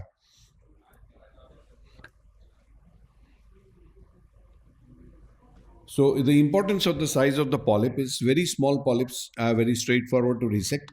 More than 2 centimeters polyp that are challenging and require careful evaluation. So small polyps you can resect with cold forceps, hot forceps, cold snare, hot snare, or an EMR. The visual evaluation of the polyps is very important when it comes to large polyps. So what we have to do is classify the morphology of the polyps, and that morphological classification is the Paris classification. You have to see whether they are granular or non-granular, the surface pattern, and then the pit pattern. These two are image enhanced endoscopy based. So morphologically, we have a classification which is called the Paris classification, and you have polyps from ranging from 0, 1 to 2 and 3, and you can see here they are pedunculated, subpedunculated, sessile, or they can be flat elevated and flat lesions. So these are the examples of the polyps. So 0-1 polyps which are protruding more than 2.5 centimeters, non-polypoidal lesions are 2A, 2B and C, and ulcerated lesions are 0-3. So how do you decide on this classification or morphological classification? Type 1 polyps are often dissected endoscopically. Sessile, flat, non-polypoid that you can see here, that is to 1S, a 2A or a 2B. They are closer to submucosa, though they are resected endoscopically. Majority would require an en-bloc resection, while depressed lesions, which are 2C and 3, are having submucosal invasion and often will require surgery. So this is strictly based on a morphological classification that you can suggest what sort of a treatment we can do with these polyps. Now again we come to granularity and non-granularity. The granular polyps are having a submucosal invasion of only 3 to 7%, while non-granular polyps have submucosal invasion which is going up to 14 to 15, and at multifocal there is almost a 30 to 56%. So these are the non-granular and granular lesions, and they are of granular lesions are of two types. They can be homogeneous, as you can see here, type 2A. Nodular mixed, you can have a 2A plus 1S lesions, while flat lesions are 2A, which are flat, and 2A plus 2C, which have a depressed component. So these lesions are also suggesting that what sort of a management we can do in these lesions. So granular lesions require targeted resection of the large nodules first, and then you can do the smaller. EMR is feasible in granular lesions. So in non-granular lesions, especially the pseudo-depressed type, should be ideally removed en bloc. So depending on Paris classification and then granular or non-granular, you can decide the type of management. Depth of invasion, if the submucosal invasion is more than 1000 in the SM2, then the patient is subjected to surgery because it has a high risk of lymph node metastasis. Whether to do an EMR or ESD will depend on the type of the granular or non-granular lesions. Now, once you have assessed the morphology, we come to the surface pattern, and where we have very standard two classifications, which is the NICE classification, that is the NBI International Colorectal Classification, where you have type 1, type 2 and type 3. Type 1 is hyperplastic, type 2 is adenomatous, and the type 3 is which is submucosal invading cancer. This is further classified by the Japan NBI expert team into 2A, type 1, 2A and 2B, and 2A and 2B again into non-polypoidal and polypoidal type. And these again will tell you what sort of a resection policy you have to follow. So making all this together, granular, non-granular, and implicating JNET or a NICE classification, we have this classification. And when you have a JNET 1, you can do a en bloc or piecemeal resection. A JNET 2, which is granular, homogeneous, in the proximal colon, you can do an en bloc or a piecemeal resection, while a JNET 2A in the rectum, which is non-granular, you can go for an en bloc resection. JNET 2, you always have to do an en bloc. But on Kudo, if you see that it is either 5N or 5I or a severe disease, then the patient has to be subjected to a surgery after further investigation. So this is a brief chart which is showing you what sort of decisions you can make.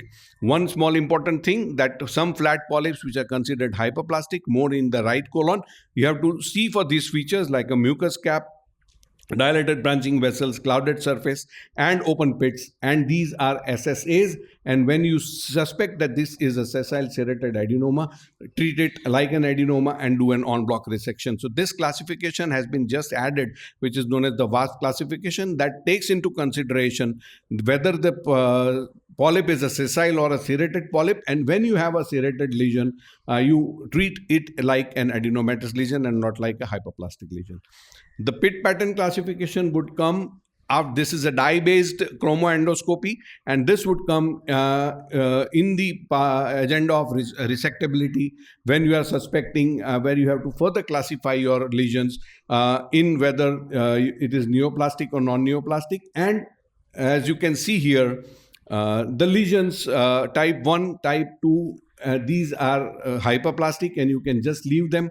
Type 3S and 3L, you can just go back and see this is a 3S and a 3L lesion here. And these lesions are suitable for endoscopic resections, even type 4, but type 5I and type 5N, they have to be assessed carefully because they will have a deeper invasion and may require surgical treatment. One classification which has come, which is incorporating all this, it is called the colorectal neoplasia endoscopic classification or the connect classification, and it combines all this. So you have macroscopic appearance, you have the NBI, you have the vessels, you have the pit pattern, and then it is suggested that if it is the hyperplastic type, no resection. 1S and 2A, you have en bloc resection or a piecemeal resection. If it is flat and other fulfilling criteria, you have to have an en bloc resection and deeper invasion. When you have type 3, it has to be surgery. So this is the algorithm which I have just discussed.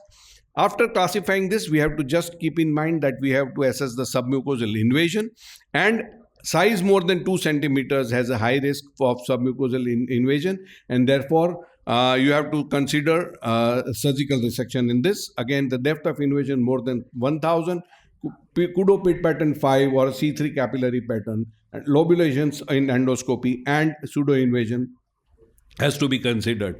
So this is the risk factors in the colon and the rectum. And submucosal invasion, as you can see here, non-granular, which are depressed type, have more submucosal invasion, as we all know. Now, lymph node invasion would depend on the depth of submucosal invasion, and more the submucosal invasion, more is the lymph node metastasis. As you can see here, SM1 is less than 1, SM2 is 6%, while SM3 would go to almost 14%. So other signs of non-resectability, where if it is still unsure or whether you still want to do resection in the polyp, what you can see is just inject and see if the polyp lifts. Unresectability, non-lifting sign is a sign of submucosal infiltration or severe fibrosis. So, and poor scope access, we cannot reach the polyp, right colon, some abnormal angles. You have to just be very skeptical, and you have to estimate the amount of fibrosis before resection.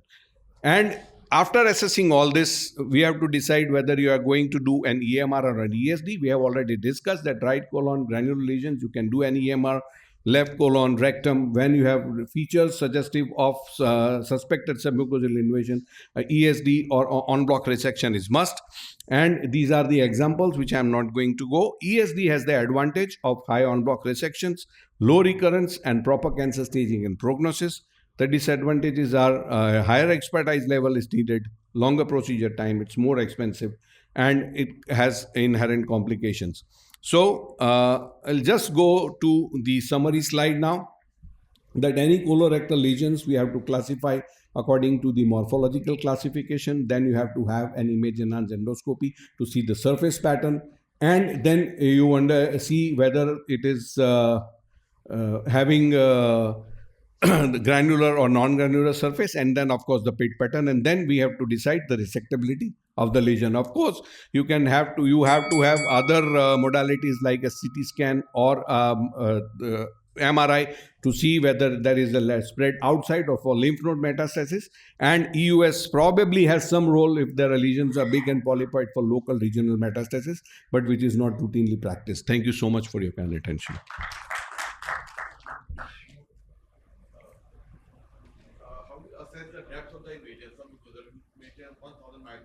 So that 1000 micron is on the resected specimen that your pathologist will tell you. So you have to resect, and then when the pathologists give you a report, they will tell you. That is what I told you. EUS usually is not recommended unless you are looking for some local metastasis, which is always underestimate or overestimate the depth. Thank you. For our next talk on the science, art, and philosophy of ESD, we would like to invite Dr. Amol Bapai.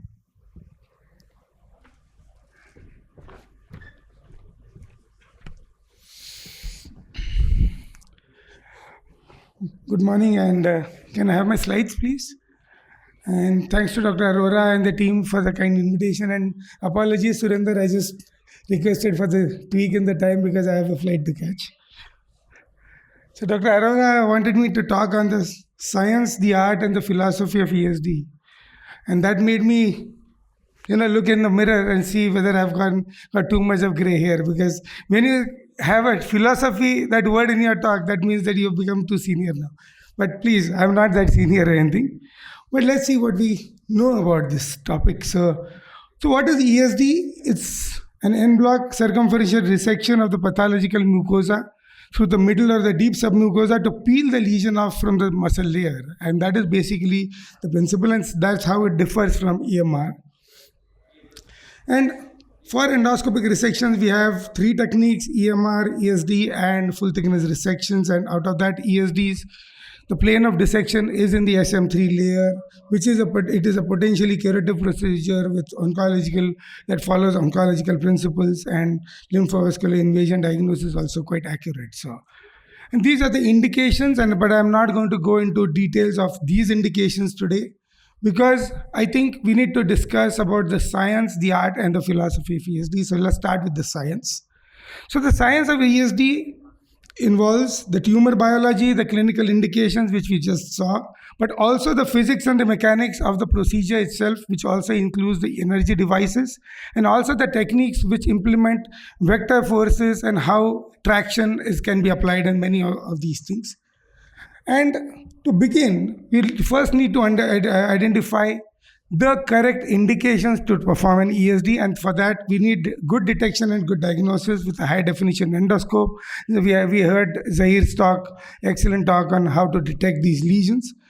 But amongst all these technologies, it is very important to remember that spending adequate time for the examination is the most important thing. A quick in and a quick out is not cool.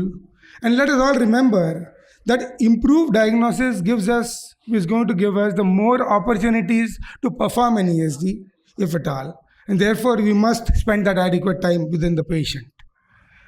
So endoscopic resection for early cancers is based on the principle that the lymphovascular plexus resides in the SM2 layer, and because of which, if the tumor is not touching the SM2 layer, the risk of lymph node metastasis is very low. Once it goes deeper than that, then the risk is higher.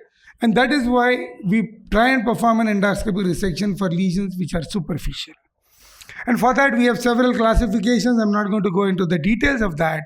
But what I would want to insist is that it is important not just to learn these classifications, but also to respect these classifications when it is required. So when do we do ESDs and when do we not do ESDs? I think the jury is very clear on these matters now, and there are very clear indications for ESD and clear contraindications for ESD. So that is very important for us to follow. We also need to know our instruments And we need to understand our instruments, particularly the distal attachments, the knives, and the electrosurgical devices. Several types of caps are available, and several devices are available, knives particularly, the needle type, as well as the insulated tip knife. And we need to understand the function of these knives, basically because the needle type versus the insulated tip knife, they function differently. So we have to, one cuts forward and one cuts backward, one cuts from inside out and the other cuts from outside in. So we need to understand how to use these knives in a proper manner. These are the steps of the ESD which we've all learned so many times over, and we all know of these things. But what is most important is, these are some combined injector knives with energy that we have, and that can give us good this thing. But simple things like mucosal incision, where do we take the mucosal incision? So very often it is taken too close, and that is not good. We need to have an adequate flap that will give us a better maneuverability, and we need to keep some distance. Similarly, the commonest issue when one is starting ESD is, one tries to remain too superficial, but actually that causes more bleeding. We need to be at an optimal depth, because then that will give us good this thing. So these are all basically some scientific principles which we need to follow, and this is all the science. We're still in the science of ESD, like the needle type and the insulated tip knife. So you can see how the cutting is different. One is different from another. We should not remain superficial. As I said, the optimal line is the yellow line on the right hand side. Then of course we have several techniques which are available to lift the lesion, and this is where the vector forces come in, and we can apply traction and perform these procedures much more easily. And of course we have the pocket technique and the tunneling technique, which further aids in these dissection procedures. Having talked about the science of ESD, let's go to the art of ESD now. So it is said that the divide between science and art is a mistake, because science is too rigid, and unless we add some creativity into that method, into that rigid method, we may not get the optimal outcomes. And Albert Einstein said that the greatest scientists are artists as well. So we need to look at this in a different perspective now. Therefore, ESD can be looked upon as a microscopic surgery. It requires precision. It is surgery in its most miniature form. And if you can see on the left-hand side in the video, we are using the submucosa as a canvas to actually perform the art, to paint in that region, and we are performing that in a proper manner. And once we start looking at it in that manner, our perspective changes. We start loving the procedure, we start enjoying the procedure, and that is where it does not remain a chore, and then we start getting better and better outcomes out of it. As in any art form, ESD has a long and a steep learning curve, and experience leads to efficiency. And because of that, we need to remember that practice makes us perfect. We need to keep practicing, and that is how we are going to get the perfect technique. As in, again, in any art form, it is very important to utilize our visual and tactile judgment when we are performing ESDs, because it gives us the ability to visually recognize the planes, and that is very crucial when we are performing ESD. Without that, no kind of science is ever going to give us any good outcomes. We need to improvise and innovate, adapt to techniques for specific lesions, use hybrid techniques like the pocket creation or the tunneling or the clip and line method. So many other techniques have been described, and they can help us aid our procedure. And of course, teamwork is important. Our technicians, assistants, anesthetists, nurses, all of them are going to help us perform the procedure better.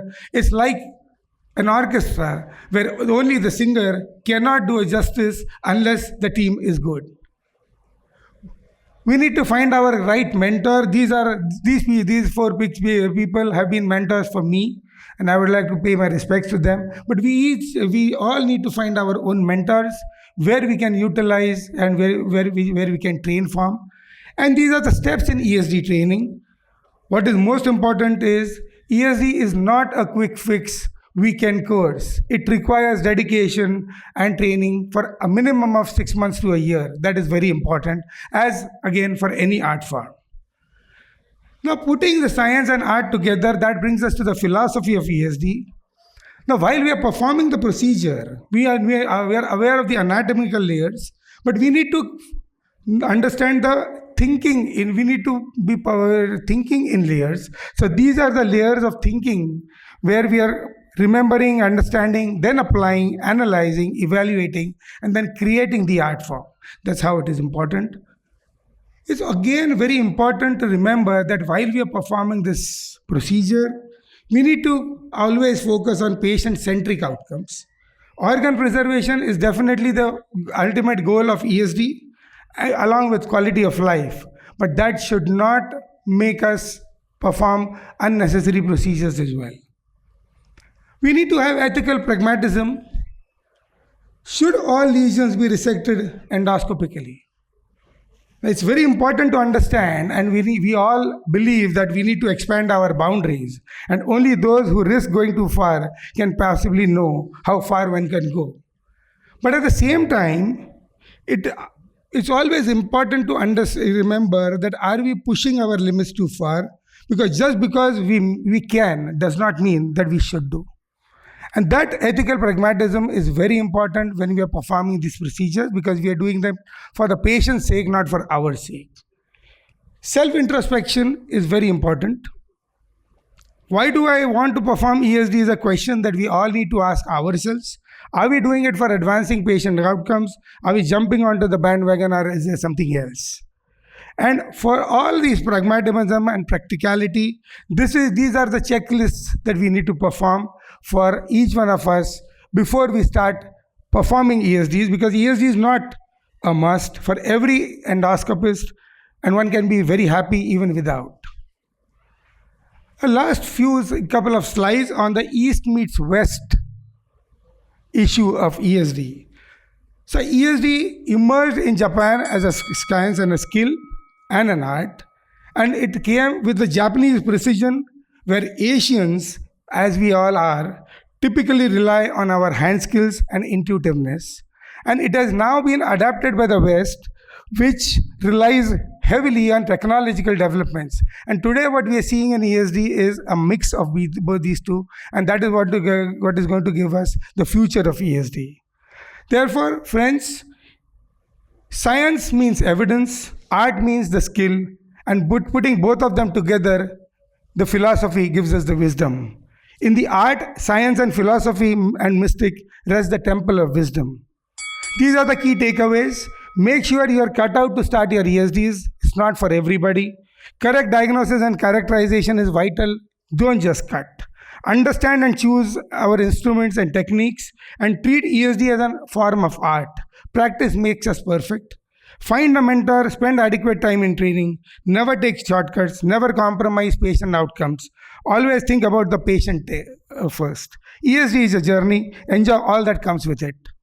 Find your Zen, imbibe the right philosophy and principles, learn the art and science of ESD, because finally the supreme art of medicine is to serve humanity through science. Thank you. Sir, excellent presentation. Just one small question. Where would you place FTR versus ESD? Where do you think an FTRD would be an indicated procedure rather than doing an ESD? Okay. So FTRD, presently the lower GI FTRD is predominantly only for fibrotic polyps which cannot be lifted and elevated, and recurrent fibrotic polyps. The indications have been expanded to other areas, like particularly in the upper GI for some subepithelial lesions, but I am not too strong a proponent of that, because we've often seen that with an FTRD you can either cut too little or too deep. That's how it is. Thank you. For our next talk on advances in endoscopic management of GI fistulas, we would like to invite Dr. S.S. Rana.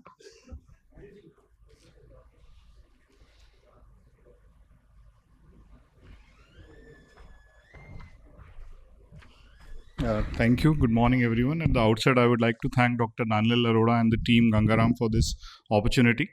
I've been asked to speak on advances in endoscopic management of GI fistulas. Before I start, we need to understand the difference of different types of transmural defects of GI tract, which are often used interchangeably, which include leaks, perforations, and fistula. Leak is basically a communication between the intra and extraluminal compartments because of the defect of the integrity of GI wall, which occurs most commonly after the surgery. Whereas perforation is an acute event which occurs mostly after a flexible endoscopic maneuvers. And fistulas have a complex mechanism which can evolve from leaks, which if persist for longer time can have fistulas, or from specific disease states like IBD. They have an abnormal connection between two epithelial surfaces, and they are the most difficult to treat of these three transmural defects. Now, briefly about the tools available. We have the covering or closing tools, which include stents, various types of covered, fully or partially covered, and plastic stents. Then clips, which can be either through the scope or over the scope. Suturing, and then tissue sealants and cardiac septal occluders, which are off-label uses of for closing fistulas. And then a separate categories of vacuum therapy, where you can use either an intraluminar or intracavitary apposition of wound edges and provide simultaneous internal drainage, which is known as an endoscopic vacuum therapy. The principles of management are control sepsis and source, optimize nutrition, very carefully define the anatomy of the fistula, which may include cross-sectional imaging, endoscopy with or without EUS, choose the strategy whether you want to close or divert or do an internal drainage or a combination of that. That would be decided based upon the imaging findings and the endoscopic findings. One should ensure a downstream patency and limit the pressure gradients. So decompression of the collection is important. One should use carbon dioxide insufflation when we are closing these fistulas. And then once you have done all this exercise, iterate, it has to be multimodal, staged, and a team-based approach for treating these fistulas. They are the most difficult to treat because they have an established epithelial tract which has fibrotic, and then there is surrounding inflammation, ischemia, which could be because of radiation or malignancy. So all these complicates the closure of these fistulas. So ablation of epithelial lining using either the cytology brushers or thermal therapy like argon plasma coagulation is necessary before the closure. A standardized approach which will fit all is not possible, so one has to individualize. And before you start thinking about doing endoscopy, you should remember that surgery is the first line treatment for patients who have severe sepsis or have multi-organ failure. So what you all need to do before endoscopic therapy is carefully look at size, edges, location, presence of any cavity or collection which needs drainage. One may even do an EUS to identify any undrained collection. One should do CT with oral contrast to define the leaks, MR in biliary leaks. And then one can use a methylene blue injection to better define the tract, contrast fluoroscopy, or guide wire probing of the tracts of the fistula. Now, briefly about the instruments available. Through the scopes are commonly available, but they are best for small acute defects. They will not work alone in fistulas. Multiple clips can be used, and the technique is you debride the edges, desiccate with argon plasma coagulation, approximate the mucosa, and apply clips. But the limitation is fibrosis, tension, chronic tracts, large wall defects will not be closed by these clips. So advancement is to use the over-the-scope clips, which have a high compression force. You have atraumatic beer claw variants and padlock clip, which have expanded the indication to large fistulas. They have wider arms and a higher mechanical tissue compression.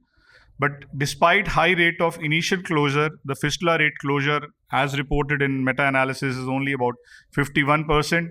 And the pitfalls includes misdeployment, tissue slippage, difficulty in fibrotic edges where one may use APC before applying clips. Then stents, we have fully covered stents, which cause the diversion of luminal contents. Again, the long-term success rate in fistulas are 55 to 67%, and these tend to migrate, so we have to consider using sutures or OTSE clips to reduce the migration. The advantage is that they allow enteral intake immediately and reduce the stricture formation, and patients who have a bariatric leaks can also be used, treated by using a LAMS to drain the undrained collections. Then this is the internal drainage which I was talking about. So it can be done in bariatric leaks where you can have a plastic stent or a lambs applied to the collection and drain the collection inside, thereby closing this bariatric leak. Then suturing, now we have sutures also available. Again, the long-term success rates are again similar, 40 to 50%. And again, same strategy has to be used where the edge debridement combination with stent.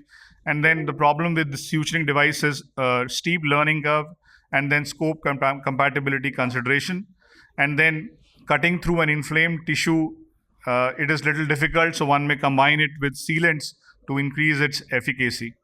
And endo-vacuum therapy is something which is of late coming up in patients with fistula. Here we use a negative pressure of minus 75 to minus 125 millimeter of mercury. It's mainly used in esophageal or upper GI leaks. The reports are also there in colorectal and anastomotic leaks and mediastinal collections. So here basically sponge or an open pore drain is positioned either intraluminally or intracavitary and exchange every 48 to 72 hours.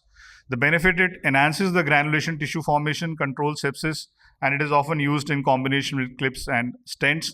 The problem is it's resource intensive. Patient tolerance is a problem, and the fistula tract, which should be ideal for placing the sponges. So basically there are two types of EVT: intracavitary. If the cavity is bigger in size, then one can take the sponge inside and attach it negatively. And intraluminal is if the cavity size is small, it can be placed adjacent to the mouth of the cavity, and then negative pressure can be applied.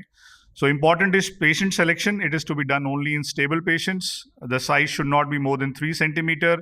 The fistula should be less than 90 days duration and should be done only if diversion is done in colorectal leaks and should be done in endoscopically accessible leaks. If these prerequisites are met, then success rates are about 80% closure of these fistulas. And then combining stent with wax. So this is a wax stent. This was a recent paper. You can see that the technical success is almost 100% and the clinical success is 80%. So I think this is a new development combining stent with vacuum therapy leading on to best closure rates. Then we have sealants like fibrin glue or cyanoacrylate. Again, the limitation is that it will work only for small fistulas which are dry. In wet fistulas, it will not work. And recently there has been a paper where submucosal injection of stromal vascular fraction obtained by mechanical emulsification of autologous adipose tissue has been reported having a closure rate of almost 80%. So just showing you some of the examples. So this is a gastrocolic fistula, spontaneous gastrocolic fistula. So again, a closure with OTSC. This patient had a successful closure. This is a post-ERCP duodenal perforation detected 2 weeks later. So you can see the tracts have epithelized. So you have to use APC to fry the edges, and then you can apply the clips. And this is again a mediastinal fistula, again closure with OTSC. So you can see here this patient had a malignant TEF, so there was a stent, but still fistula was persisting. So you has used an OTSC to close the fistula. This is a tubercular tracheoesophageal fistula. So again, you use APC to denude the edges and then apply it OTSC, and you can see the contrast study showing the closure. This is another patient having chronic pancreatitis with a colonic fistula. So again, you can see that OTSC has been applied, and this led on to the closure of this chronic colonic fistula. This is again an esophageal perforation, Borave syndrome, presenting late. These are the most difficult patients to treat. So again, I'm putting a stent. This is a fully covered stent placed. It migrated, so clips were applied. The stent still migrated. So in this patient, then nasojejunal tube was placed. So this nasojejunal tube gives this angle here which prevents the migration, and the stent didn't migrate. So after 6 weeks of stent removal, we can see that the leak has closed and there is no leakage. This is a large leak, again a Borave. So stent has been placed, immediate closure achieved, enteral feeding allowed. But then after 8 weeks of stent removal, small amount of fistula was still persisting.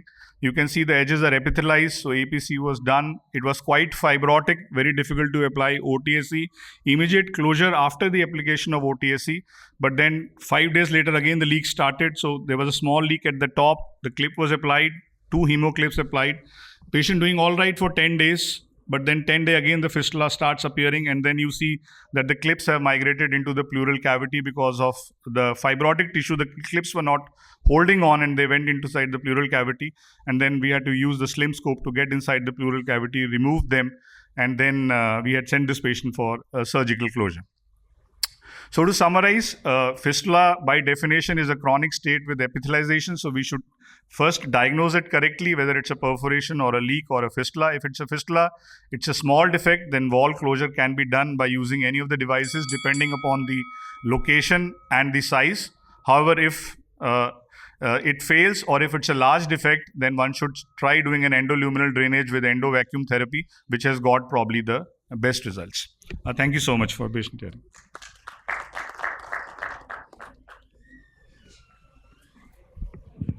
If there are any questions, please.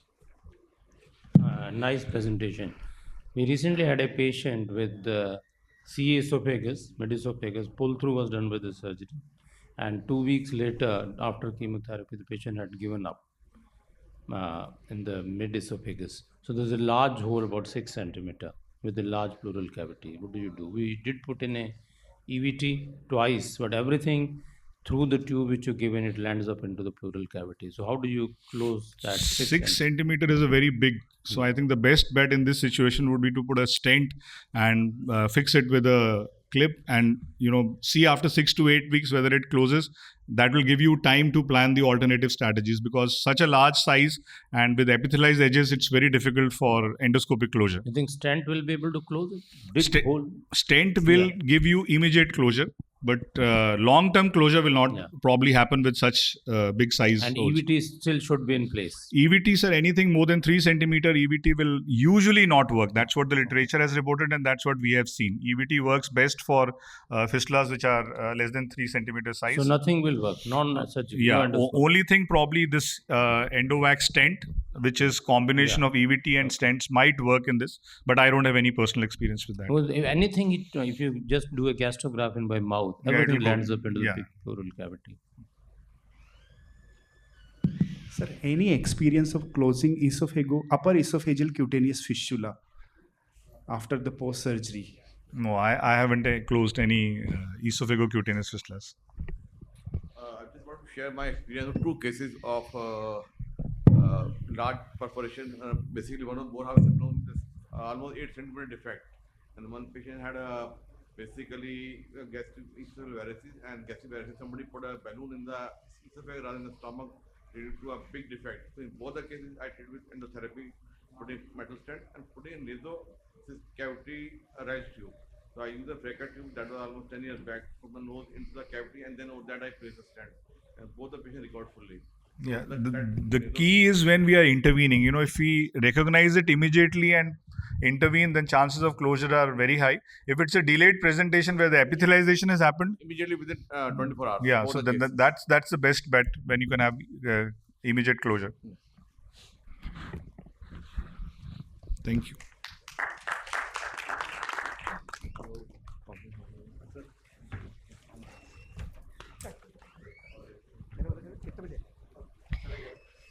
Thank you, everyone. We will now proceed to have a short 10-minute tea break and reassemble at 11:25 a.m. for our further sessions.